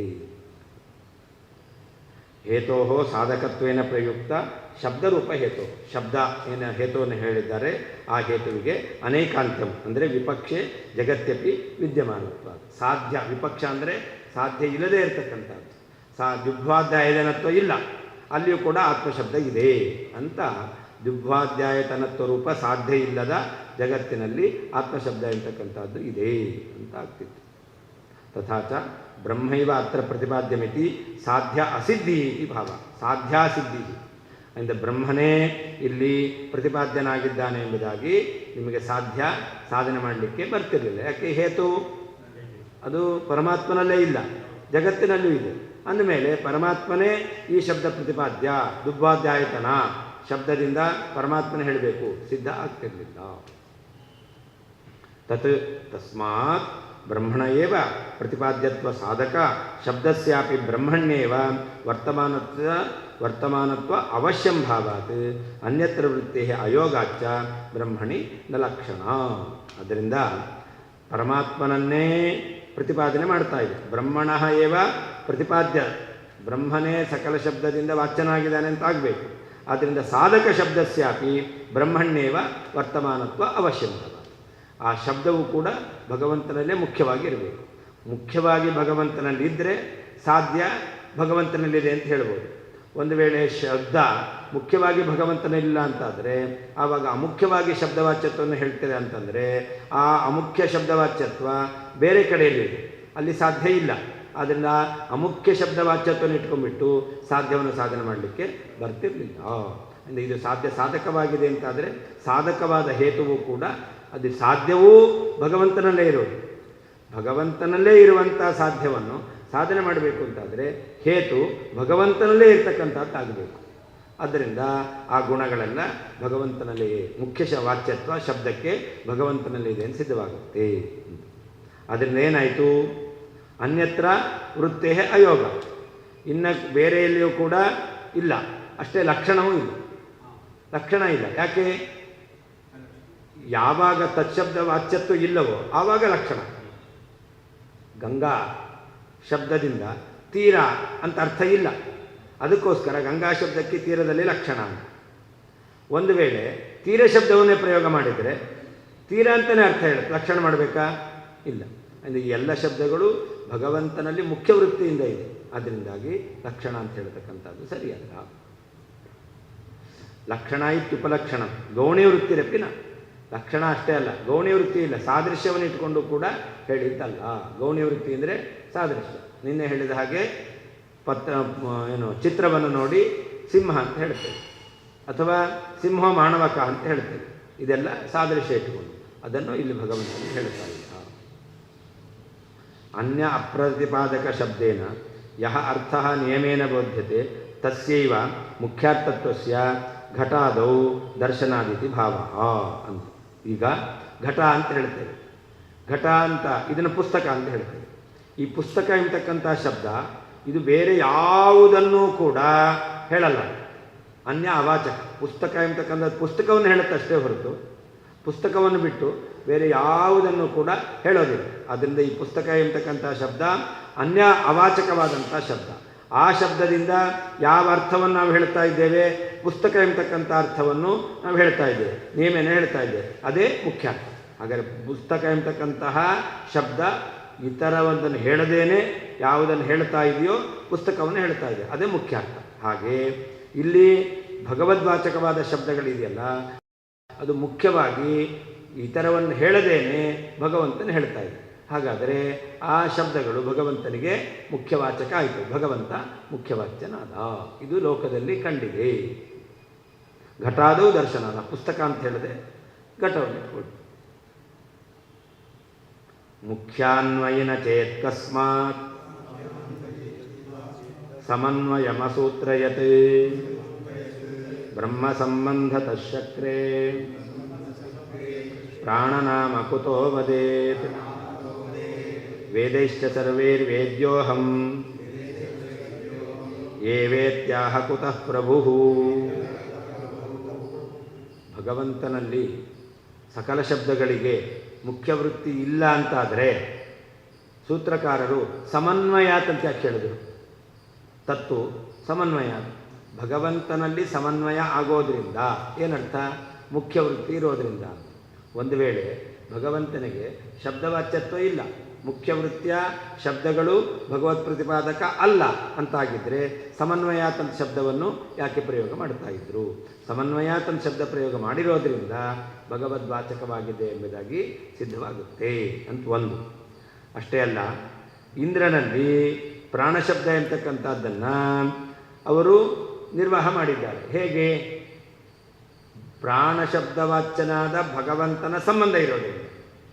ಒಂದು ವೇಳೆ ನಿಮಗೆ ಪ್ರಾಣಶಬ್ದವಾಚ್ಯನಾದವನು ಮುಖ್ಯವಾಗಿ ಭಗವಂತ ಅಲ್ಲ ಅಂತಾಗಿದ್ದರೆ, ಇಂದ್ರನಲ್ಲಿ ಪ್ರಾಣಶಬ್ದವಾಚ್ಯನಾದ ಮುಖ್ಯನಾದ ಭಗವಂತನ ಸಂಬಂಧ ಇರೋದರಿಂದ ಇಂದ್ರ ಪ್ರಾಣಶಬ್ದವಾಚ್ಯನಾಗಿದ್ದಾನೆ. ಪ್ರಾಣೋವಾಹಮಸ್ಮಿ ಋಷಿ ಅಂತ ವಿಶ್ವಾಮಿತ್ರರಿಗೆ ಹೇಳ್ದ ಅಂತ ಯಾಕೆ ಅವರು ನವಕ್ತು ಆತ್ಮೋಪದೇಶಾದಿತಿ ಚೇದ ಅಧ್ಯಾತ್ಮ ಸಂಬಂಧ ಭೂಮಾಖ್ಯಸ್ಮಿನ್ ಅಂತ ಸೂತ್ರದಲ್ಲಿ ಸಮರ್ಥನೆ ಮಾಡ್ತಿದ್ರು. ಅಲ್ಲಿ ಪ್ರಾಣಶಬ್ದವಾಚ್ಯನಾದವನು ಮುಖ್ಯವಾಗಿ ಭಗವಂತ, ಇಂದ್ರನಲ್ಲಿಲ್ಲ. ಹಾಗಾದರೆ ಪ್ರಾಣ ಅಂತ ಹೇಳಿದ್ನಲ್ಲ, ಪ್ರಾಣಶಬ್ದವಾಚ್ಯನಾದ ಭಗವಂತನ ಸಂಬಂಧದಿಂದ ಅಂತ ಹೇಳಿದ್ರು. ಹಾಗಾದರೆ ಒಂದು ವೇಳೆ ಅಮುಖ್ಯವಾಗಿಯೂ ಕೂಡ ಭಗವಂತ ಪ್ರಾಣಶಬ್ದವಾಚ್ಯನಾಗಿದ್ದಾನೆ ಅಂತಾದರೆ ಇಂದ್ರನೂ ಕೂಡ ಪ್ರಾಣಶಬ್ದವಾಚ್ಯನಾದ ಹೇಳ್ಬೋದಾಗಿತ್ತು. ಅಧ್ಯಾತ್ಮ ಸಂಬಂಧ ಯಾಕೆ ಹೇಳಬೇಕಾಗಿತ್ತು? ಅಧಿ ಆತ್ಮ, ಎತ್ತರನಾದ ಆತ್ಮ ಪರಮಾತ್ಮ, ಅಂತಹ ಪ್ರಾಣಶಬ್ದವಾಚ್ಯನಾದ ಭಗವಂತನ ಸಂಬಂಧ ಇರೋದರಿಂದಾಗಿ ಇಂದ್ರನನ್ನು ಪ್ರಾಣ ಅಂತ ಯಾಕೆ ಸೂತ್ರಕಾರ ಹೇಳಿದರು? ಪ್ರಾಣ ಮುಖ್ಯವಾಗಿ ಭಗವಂತ ಅಲ್ಲ ಅಂದಮೇಲೆ ಅಮುಖ್ಯವಾಗಿ ಇಂದ್ರನೂ ಹೌದು ಹೇಳ್ಬೋದಾಗಿತ್ತು, ಹಾಗೆ ಹೇಳಲಿಲ್ಲ. ಆದ್ದರಿಂದ ಭಗವಂತನಲ್ಲಿ ಪ್ರಾಣಶಬ್ದ ಮುಖ್ಯವಾಚ್ಯತ್ವ ಸೂತ್ರಕಾರರಿಗೆ ಅಭಿಪ್ರೇತವಾಗಿದೆ. ವೇದ ಮುಖ್ಯವಾಗಿ ಪ್ರಾಣಶಬ್ದವಾಚ್ಯನು ಭಗವಂತ ಅಂತಲೇ ಹೇಳ್ತಾ ಇದೆ. ಅಷ್ಟೇ ಅಲ್ಲ, ಮುಂದೆ 15ನೇ ಅಧ್ಯಾಯದಲ್ಲಿ ಭಗವಂತ ಹೇಳ್ತಾನೆ ಭಗವದ್ಗೀತೆಯಲ್ಲಿ ಏನಂತ? ವೇದೈಶ್ಚ ಸರ್ವೈರಹಮೇವ ವೇದ್ಯ, ಸರ್ವೈಹಿ ವೇದೈ ಅಹಮೇವ ವೇದ್ಯ. ಭಗವಂತ ಸರ್ವೈಹಿ ವೇದೈರೇವ ಅಂತ, ಆಮೇಲೆ ಅಹಮೇವ ವೇದ್ಯ ಏವ, ಎಲ್ಲ ಕಡೆಯಲ್ಲಿ ಏವ ಹಾಕ್ಕೊಳ್ಳಿ. ಸರ್ವೈಹಿ ವೇದೈರೇವ ಅಹಮೇವ ವೇದ್ಯ ಏವ. ಏನು ಹೇಳಿದಂತೆ ಆಯಿತು? ಸಕಲ ವೇದಗಳಿಂದಲೇ ಪರಮಾತ್ಮನ ತಿಳ್ಕೊಳ್ಳಿಕ್ಕಾಗೋದು, ಪರಮಾತ್ಮನನ್ನೇ ಮುಖ್ಯವಾಗಿ ತಿಳ್ಕೊಳ್ಳಿಕ್ಕಾಗೋದು, ಪರಮಾತ್ಮನ ತಿಳ್ಕೊಳ್ಳಿಕ್ಕೇ ಆಗುತ್ತೆ. ಅಂದರೆ ಅವ್ರನ್ನ ತಿಳ್ಕೊಳ್ಳಿಕ್ಕೆ ಆಗಲ್ಲ ಅಂತ ಅವ್ರು ಹೇಳ್ತಾರೆ. ಯಥೋ ವಾಚೋನಿ ವರ್ತಂತೆ, ದೇವರನ್ನು ತಿಳ್ಕೊಳ್ಳಿಕ್ಕಾಗಲ್ಲ ಅಂತ ಅವ್ರು ಹೇಳ್ತಾರೆ. ಅದನ್ನು ನಿರಾಕರಣೆ ಮಾಡದಂತೆ ಆಯಿತು. ವೇದಗಳಿಂದ ಪರಮಾತ್ಮನ ತಿಳ್ಕೊಳ್ಳಿಕ್ಕಾಗಲ್ಲ. ಯಾಕೆ? ವೇದ ಶಬ್ದ ರೂಪ, ಶಬ್ದವೇದ್ಯನಲ್ಲ ಅಂತ ಹೇಳ್ತಾರೆ. ಪರಮಾತ್ಮ ಶಬ್ದದಿಂದ ವೇದದಿಂದಲೇ ತಿಳ್ಕೊಳ್ಳಿ. ಅಹಮೇವ ಅಂದರೆ ಭಗವಂತನಿಗೆ ವೇದತ್ವವನ್ನು ಹೇಳಿದ್ದಾರೆ. ಭಗವಂತನನ್ನು ನೇಂದ್ರಿಯಾಣಿ ಅನುಮಾನ, ಬೇರೆ ಭಗವಂತನ ತಿಳ್ಕೊಳ್ಳುವಂಥ ಸಾಧನ ಇಲ್ಲ. ಅದರಿಂದ ವೇದೈರೇವ, ಹೀಗೆ ವೇದೈರೇವ, ವೇದ ಎಂಬತಕ್ಕಂಥ ಸಾಧನದಿಂದಲೇ ಅಹಮೇವ ಪರಮಾತ್ಮನೇನೆ ಮತ್ತು ವೇದ್ಯೇವ ಅವನು ಮುಖ್ಯವಾಗಿಯೇ ಪ್ರತಿಪಾದ್ಯನಾಗಿದ್ದಾನೆ ಎಂಬುದಾಗಿ ಭಗವಂತ ಹೇಳಿದ್ದಾನೆ. ಆದ್ದರಿಂದ ಶಬ್ದವಾಚ್ಯತ್ವವನ್ನು ಭಗವಂತನಿಗೆ ಹೇಳಲೇಬೇಕು. ಶಬ್ದವಾಚ್ಯತ್ವ ಮುಖ್ಯ ವೃತ್ತಿಯಿಂದ ಅಂತ ಹೇಳಬೇಕು. ಬ್ರಹ್ಮ ಪರಮಾತ್ಮನು ಮುಖ್ಯಾನ್ವಯಿ, ಶಬ್ದಗಳಿಗೆ ಮುಖ್ಯವಾಚ್ಯನು. ನಚೇತ್ ಅಲ್ಲದಿದ್ದರೆ ಸೂತ್ರಕಾರರಾದಂತಹ ವೇದವ್ಯಾಸದೇವರು ಇಟ್ಕೊಳ್ಬೇಕು. ಅದನ್ನು ಸೂತ್ರಕಾರ ಅಂತ ಅಲ್ಲಿಲ್ಲ, ಅದನ್ನು ಇಟ್ಕೊಳ್ಬೇಕು. ಅದನ್ನು ಅಕಸ್ಮಾತ್ ಯಾವ ಕಾರಣದಿಂದ ಸಮನ್ವಯ ಶಬ್ದವನ್ನು ಅಸೂತ್ರಯತ್ ಸೂತ್ರದಲ್ಲಿ ಹೇಳಿದ್ದಾರೆ. ತತ್ತು ಸಮನ್ವಯಾತ್ ಎಂಬುದಾಗಿ ಸಮನ್ವಯ ಶಬ್ದವನ್ನು ಹೇಳಿದ್ದಾರೆ. ಅಪಿಚ ಅಲ್ಲದೇನೆ ಶಕ್ರೆ ಇಂದ್ರನಲ್ಲಿ ಬ್ರಹ್ಮಶಬ್ದ ಸಂಬಂಧತಃ ಪರಬ್ರಹ್ಮನ ಸಂಬಂಧ ಇರುವುದರಿಂದ, ಬ್ರಹ್ಮ ಸಂಬಂಧತಃ ಪರಬ್ರಹ್ಮನ ಸಂಬಂಧ ಇರುವುದರಿಂದ ಪ್ರಾಣನಾಮ ಪ್ರಾಣೋವ ಅಹಮಸ್ಪೃಶ ಎಂಬುದಾಗಿ ಪ್ರಾಣಶಬ್ದವನ್ನು ಕುತಃ ಯಾವ ಕಾರಣದಿಂದ ವದೇತ್ ಸೂತ್ರದಲ್ಲಿ ನವಕ್ತು ಆತ್ಮೋಪದೇಶ ಇತಿ ಚೇನ್ನ ಅಧ್ಯಾತ್ಮ ಸಂಬಂಧಸ್ಮನ್ ಎಂಬುದಾಗಿ ಹೇಳಿದ್ದಾರೆ. ಅಲ್ಲದೇನೆ ಪ್ರಭು ಸಮರ್ಥನಾದಂತಹ ಆ ವೇದವ್ಯಾಸದೇವರು ಸರ್ವೈಹಿ ವೇದೈಹಿ ಸಕಲ ವೇದಗಳಿಂದ ಅಹಮೇವ ವೇದ್ಯ ನಾನೇ ಜ್ಞೇಯನಾಗಿದ್ದೇನೆ ಎಂಬುದಾಗಿ ಕುತಃ ಯಾಕೆ ಹೇಳಿದ್ದಾರೆ. ಶಬ್ದವಾಚ್ಯತ್ವ ಮುಖ್ಯವಾಗಿ ಭಗವಂತನಿಗೆ ಅಲ್ಲ ಅಂತಂದಮೇಲೆ ಯಾಕೆ ಅಹಮೇವ ವೇದ್ಯ ಅಂತ ವೇದವ್ಯಾಸದೇವರು ಹೇಳ್ತಾ ಇದ್ರು. ಇದೆಲ್ಲದರಿಂದ ಮುಖ್ಯ ಮುಖ್ಯವಾಚ್ಯನಾದವನು ಭಗವಂತ ಎಂಬುದಾಗಿ ಗೊತ್ತಾಗುತ್ತೆ. ಪರಬ್ರಹ್ಮನು ಮುಖ್ಯಾನ್ವಯಿ, ಮುಖ್ಯವಾಗಿ ಶಬ್ದಗಳಿಗೆ ವಾಚ್ಯನಲ್ಲ ಅಂತಾಗಿದ್ದರೆ, ನಚೇತ್ ಅಲ್ಲ ಅಂತಾಗಿದ್ದರೆ ಸೂತ್ರಕಾರ ಅಂತ ಇಟ್ಕೊಳ್ಬೇಕು. ಸೂತ್ರಕಾರರ ವೇದವ್ಯಾಸದೇವರು ಅಕಸ್ಮಾತ್ ಯಾವ ಕಾರಣದಿಂದ ಸಮನ್ವಯ ಎಂತಕ್ಕಂಥ ಶಬ್ದವನ್ನು ಅಸೂತ್ರಯತ್ ಸೂತ್ರದಲ್ಲಿ ಹೇಳಿದ್ದಾರೆ, ಸಮನ್ವಯಾತ್ ಅಂತ ಹೇಳಿದ್ದಾರೆ. ಅಪಿಚ ಅಲ್ಲದೇನೆ ಶಕ್ರೆ ಇಂದ್ರನಲ್ಲಿ ಬ್ರಹ್ಮ ಸಂಬಂಧತಃ ಪ್ರಾಣಶಬ್ದವಾಚ್ಯನಾದ ಪರಮಾತ್ಮನ ಸಂಬಂಧ ಇರುವುದರಿಂದ ಪ್ರಾಣನಾಮ ಪ್ರಾಣ ಹೆಸರುಳ್ಳವನಾಗಿದ್ದಾನೆ ಎಂಬುದಾಗಿ ಕುತಃ ಯಾವ ಕಾರಣದಿಂದ ವದೇತ್ ಹೇಳ್ತಾ ಇದ್ರು.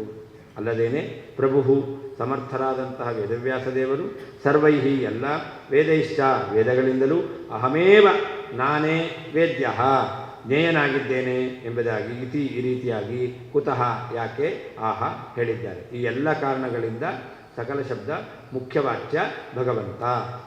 ಭಗವಂತನನ್ನೇ ಮುಖ್ಯವಾಗಿ ಎಲ್ಲ ಶಬ್ದಗಳು ಹೇಳ್ತಾ ಇದ್ದಾವೆ ಎಂಬುದಾಗಿ ಸಿದ್ಧವಾಗುತ್ತೆ. ಬ್ರಹ್ಮಣ ಶಬ್ದ ಮುಖ್ಯಾರ್ಥತ್ವೇ ಶ್ರೌತಯುಕ್ತ್ಯಂತರಂಚ ಮುಖ್ಯ ಇತಿ. ಭಗವಂತ ಶಬ್ದದ ಮುಖ್ಯ ಪ್ರತಿಪಾದ್ಯನಾಗಿದ್ದಾನೆ. ಶಬ್ದ ಮುಖ್ಯಾರ್ಥತ್ವೇ ಭಗವಂತ ಎಲ್ಲ ಶಬ್ದಗಳ ಮುಖ್ಯ ಪ್ರತಿಪಾದ್ಯ. ಎಲ್ಲ ಶಬ್ದಗಳು ಭಗವಂತನಿಗೆ ಮುಖ್ಯ ವಾಚಕ, ಶಬ್ದಗಳು ಭಗವಂತನಿಗೆ ಮುಖ್ಯ ವಾಚಕ, ಭಗವಂತ ಶಬ್ದಗಳಿಂದ ಮುಖ್ಯ ವಾಚ್ಯ ಎಂಬತಕ್ಕಂಥ ವಿಷಯದಲ್ಲಿ ಶ್ರೌತಯುಕ್ತ್ಯಂತರ ಶ್ರುತಿಯಲ್ಲೇ ಹೇಳುವಂತಹ ಇನ್ನೊಂದು ಯುಕ್ತಿಯನ್ನು ಹೇಳ್ತಾ ಇದ್ದಾರೆ ಅಂತ. ಮುಖ್ಯಾನ್ವಯಿ ಮುಖ್ಯತಃ ಶಬ್ದ ಅನ್ವಯವತ್. ಮುಖ್ಯಾನ್ವಯಿ ಅಂದರೆ ಏನರ್ಥ? ಮುಖ್ಯವಾಗಿ ಶಬ್ದದಿಂದ ಪ್ರತಿಪಾದ್ಯವಾದದ್ದು ಅಂತ ಅರ್ಥ. ನಚೇತ್ ಬ್ರಹ್ಮ ನಭವತಿ ಚೇತ್ ಒಂದು ವೇಳೆ ಭಗವಂತ ಎಲ್ಲ ಶಬ್ದಗಳಿಂದ ಮುಖ್ಯವಾಚ್ಯ ಅಲ್ಲ ಅಂತಾಗಿದೆ. ಮುಖ್ಯಾನ್ವಯಿ ನಚೇತ್ ಮುಖ್ಯವಾಗಿ ಪ್ರತಿಪಾದ್ಯನ ಅಲ್ಲ ಅಂತಾಗಿದ್ದರೆ ಅರ್ಥ ಶಬ್ದಗಳು ಭಗವಂತನಿಗೆ ಮುಖ್ಯವಾಗಿ ವಾಚಕ ಅಲ್ಲ ಅಂತಾಗಿದ್ದರೆ ಅಂತ ಅರ್ಥ. ತತ್ತು ಸಮನ್ವಯಾದಿತಿ ಸೂತ್ರೇ ಸಮನ್ವಯಂ ಕಸ್ಮಾದ ಸೂತ್ರಯತ್. ತತ್ವ ಸಮನ್ವಯತ ಸೂತ್ರದಲ್ಲಿ ಎಲ್ಲ ಶಬ್ದಗಳು ಭಗವಂತನಲ್ಲಿ ಸಮನ್ವಯ ಆಗುತ್ತೆ ಅಂತ ತಿಳಿಸ್ಲಿಕ್ಕೆ ಸಮನ್ವಯಾತ್ ಅಂತ ಹೇಳಿದ್ದಾರೆ. ಸಮನ್ವಯನ ಯಾಕೆ ಹೇಳಬೇಕಾಗಿತ್ತು? ಶಬ್ದ ಲೋಕದಲ್ಲಿ ಮಾಧವ ಅಂತ ಕರಿತೇವೆ, ಅವನು ಮಾಧವನ ಸರ್ವೆಂಟ್ ಯಾರೋ ಒಬ್ಬ. ಮಾಧವ ಅಂದರೆ ಏನರ್ಥ? ಯಾರಿಗೆ ಯಜಮಾನ ಇಲ್ಲವೋ ಅವನು ಮಾಧವ. ನ ವಿದ್ಯತೆ ಧವಃ ಯಸ್ಯ ಸಹ ಮಾಧವ. ಅಥವಾ ಮಾಯಾಹ ದವಃ, ಲಕ್ಷ್ಮೀದೇವಿಗೆ ಗಂಡ ಅಂತ ಅರ್ಥ. ಮಾಧವ ಶಬ್ದಕ್ಕೆ ಮುಖ್ಯ ಅರ್ಥ ಏನು? ಶಬ್ದದಿಂದ ತಿಳಿದು ಬರೋದು, ಒಂದೋ ಅವನಿಗೊಬ್ಬ ನಿಯಾಮಕ ಇಲ್ಲ ಅಂತ ಅರ್ಥ, ಅಥವಾ ಲಕ್ಷ್ಮಿಗೆ ಗಂಡನಾಗಿದ್ದಾನೆ ಅಂತ. ಹಾಂ ಹಾಂ, ಮಾ ಅಂತಿಲ್ವಲ್ಲ, ಲಕ್ಷ್ಮೀಧವ ಅಂತ ಹೇಳ್ಬೇಕು, ಅವನು ಮಾಧವ ಅಂತ ಹೇಳ್ಬಾರ್ದು. ಯಾಕೆ ಮಾ ಅಂತ ಅವನ ಹೆಂಡತಿ ಅಲ್ಲ. ಮಾ ಅಂದರೆ ಏನು ಅಂತಲೇ ಗೊತ್ತಿಲ್ಲ ಅವನು. ಮೀ ಗೊತ್ತಷ್ಟೇ, ಮಾ ಗೊತ್ತಿಲ್ಲ. ಆದ್ದರಿಂದ ಮಾಧವ ಅಂತ ಹೆಸರು ಯಾರಿಗೆ ಹೇಳಬೇಕು? ಯಾರಿಗೆ ಒಬ್ಬ ನಿಯಾಮಕ ಇಲ್ಲವೋ ಅಥವಾ ಯಾರು ಮಾ ಶಬ್ದವಾಚ್ಯಳಾದವಳಿಗೆ ಗಂಡನಾಗಿದ್ದಾನೋ ಅವನನ್ನು ಮಾಧವ ಅಂತ ಕರಿಬೇಕು. ಯಾರ್ಯಾರನ್ನ ಕರಿತೀರಾ? ಹೆಂಗೆ ಕರಿತೀರಾ? ಅಮುಖ್ಯ ವೃತ್ತಿ. ಹಾಗೆ ಭಗವಂತನಿಗೂ ಕೂಡ ಅಮುಖ್ಯ ವೃತ್ತಿಯಿಂದ ಕರೆಯೋದಾದರೆ ದೇವರೇ ಮಾಧವ ಅಲ್ಲ, ಯಾರು ಬೇಕಾದ್ರೂ ಮಾಧವ ಆಗ್ಬೋದು. ಅದಕ್ಕೆ ಹೇಳ್ತಾರೆ ಸಮ್ಯಗ್ ಅನ್ವಯೋಹಿ ಸಮನ್ವಯ. ಸಮನ್ವಯ ಅಂದ್ರೇನು? ಆ ಶಬ್ದಗಳ ಸಂಬಂಧ ಸರಿಯಾಗಿ ಕೂಡುತ್ತೆ, ಆ ಶಬ್ದದ ಅರ್ಥದ ಸಂಬಂಧ ಅವನಲ್ಲಿ ಚೆನ್ನಾಗಿ ಕೂಡುತ್ತೆ. ಸಮ್ಯಗ್ ಅನ್ವಯ, ಚೆನ್ನಾಗಿ ಅದು ಹೊಂದಾಣಿಕೆ ಅಂತ ಅರ್ಥ. ಲಬ್ಧೋಪನಿಮಿತ್ತತೆಯ ಪಂಚಮ್ಯ ಸಮನ್ವಯಂ ಪ್ರತಿಪಾದ್ಯ ತತ್ ಬ್ರಹ್ಮೈವ ಶಾಸ್ತ್ರಯೋನಿ ಇತ್ಯಪಿ ಸೂತ್ರಾರ್ಥಸ್ಯ ವಿದ್ಯಮಾನತ್ವಾತ್ ಸಕಲ ಶಬ್ದಾನಾಂ ಸಮ್ಯಗನ್ವಯೋಪಿ ಸೂತ್ರಕೃತಃ ಅಭಿಪ್ರೇತಃ ಇತಿ ಭಾವಃ ಅಂತ. ಅಲ್ಲಿ ತತ್ತು ಸಮನ್ವಯಾತ್ ಅಂತಿದೆ. ಸಮನ್ವಯಾತ್ ಅನ್ನೋದಕ್ಕೆ ಅದು ಲೆಬ್ಲೋಪನಿಮಿತ್ತ ಪಂಚಮಿ. ಎಲ್ಲಿ ಲೆಪ್ರತ್ಯಯ ಬಂದಿರುತ್ತೋ ಅದು ಲೋಪ ಆಗಿದೆ ಅಂತಾದರೆ ತನ್ನಿಮಿತ್ತ ಪಂಚಮಿ ಭಕ್ತಿ ಬಂದಿರುತ್ತೆ. ನಾನು ಅನೇಕ ಬಾರಿ ಹೇಳಿದ್ದೆ, ಕಿಟಕಿಯಿಂದ ನೋಡ್ತೇನೆ. ನೋಡೋದು ಕಿಟಕಿಯಿಂದನಾ? ನೋಡೋದು ಯಾವುದರಿಂದ? ನೋಡಲಿಕ್ಕೆ ಸಾಧನ ಯಾವುದು? ಕಣ್ಣು. ಕಣ್ಣಿನಿಂದ ನೋಡ್ತೇನೆ ಅಂತ ಹೇಳಬೇಕು. ಅದನ್ನೇನು ಹೇಳೋದು? ನಾನು ಕಿಟಕಿಯಿಂದ ನೋಡ್ತೇನೆ. ಏನರ್ಥ ಅದಕ್ಕೆ? ಕಿಟಕಿಯ ಹತ್ರ ಹೋಗಿ. ಏನು? ಗವಾಕ್ಷ ಸಮೀಪಂ ಗತ್ವಾ ಅಂತ. ಹಾಗಾದರೆ ಅಥವಾ ಗವಾಕ್ಷ ಸಮೀಪಂ ಆಗತ್ಯ, ಬಂದು. ಇದು ಜಪು ಆಗತ್ಯ, ಅಲ್ಲಿಲ್ಲ, ಅದು ಲೋಪ ಆಗೋದು. ಅದಕ್ಕೇನು ಹೇಳ್ತೇವೆ ನಾವು? ಕಿಟಕಿಯಿಂದ ಅಂತ ಹೇಳ್ತೇವೆ.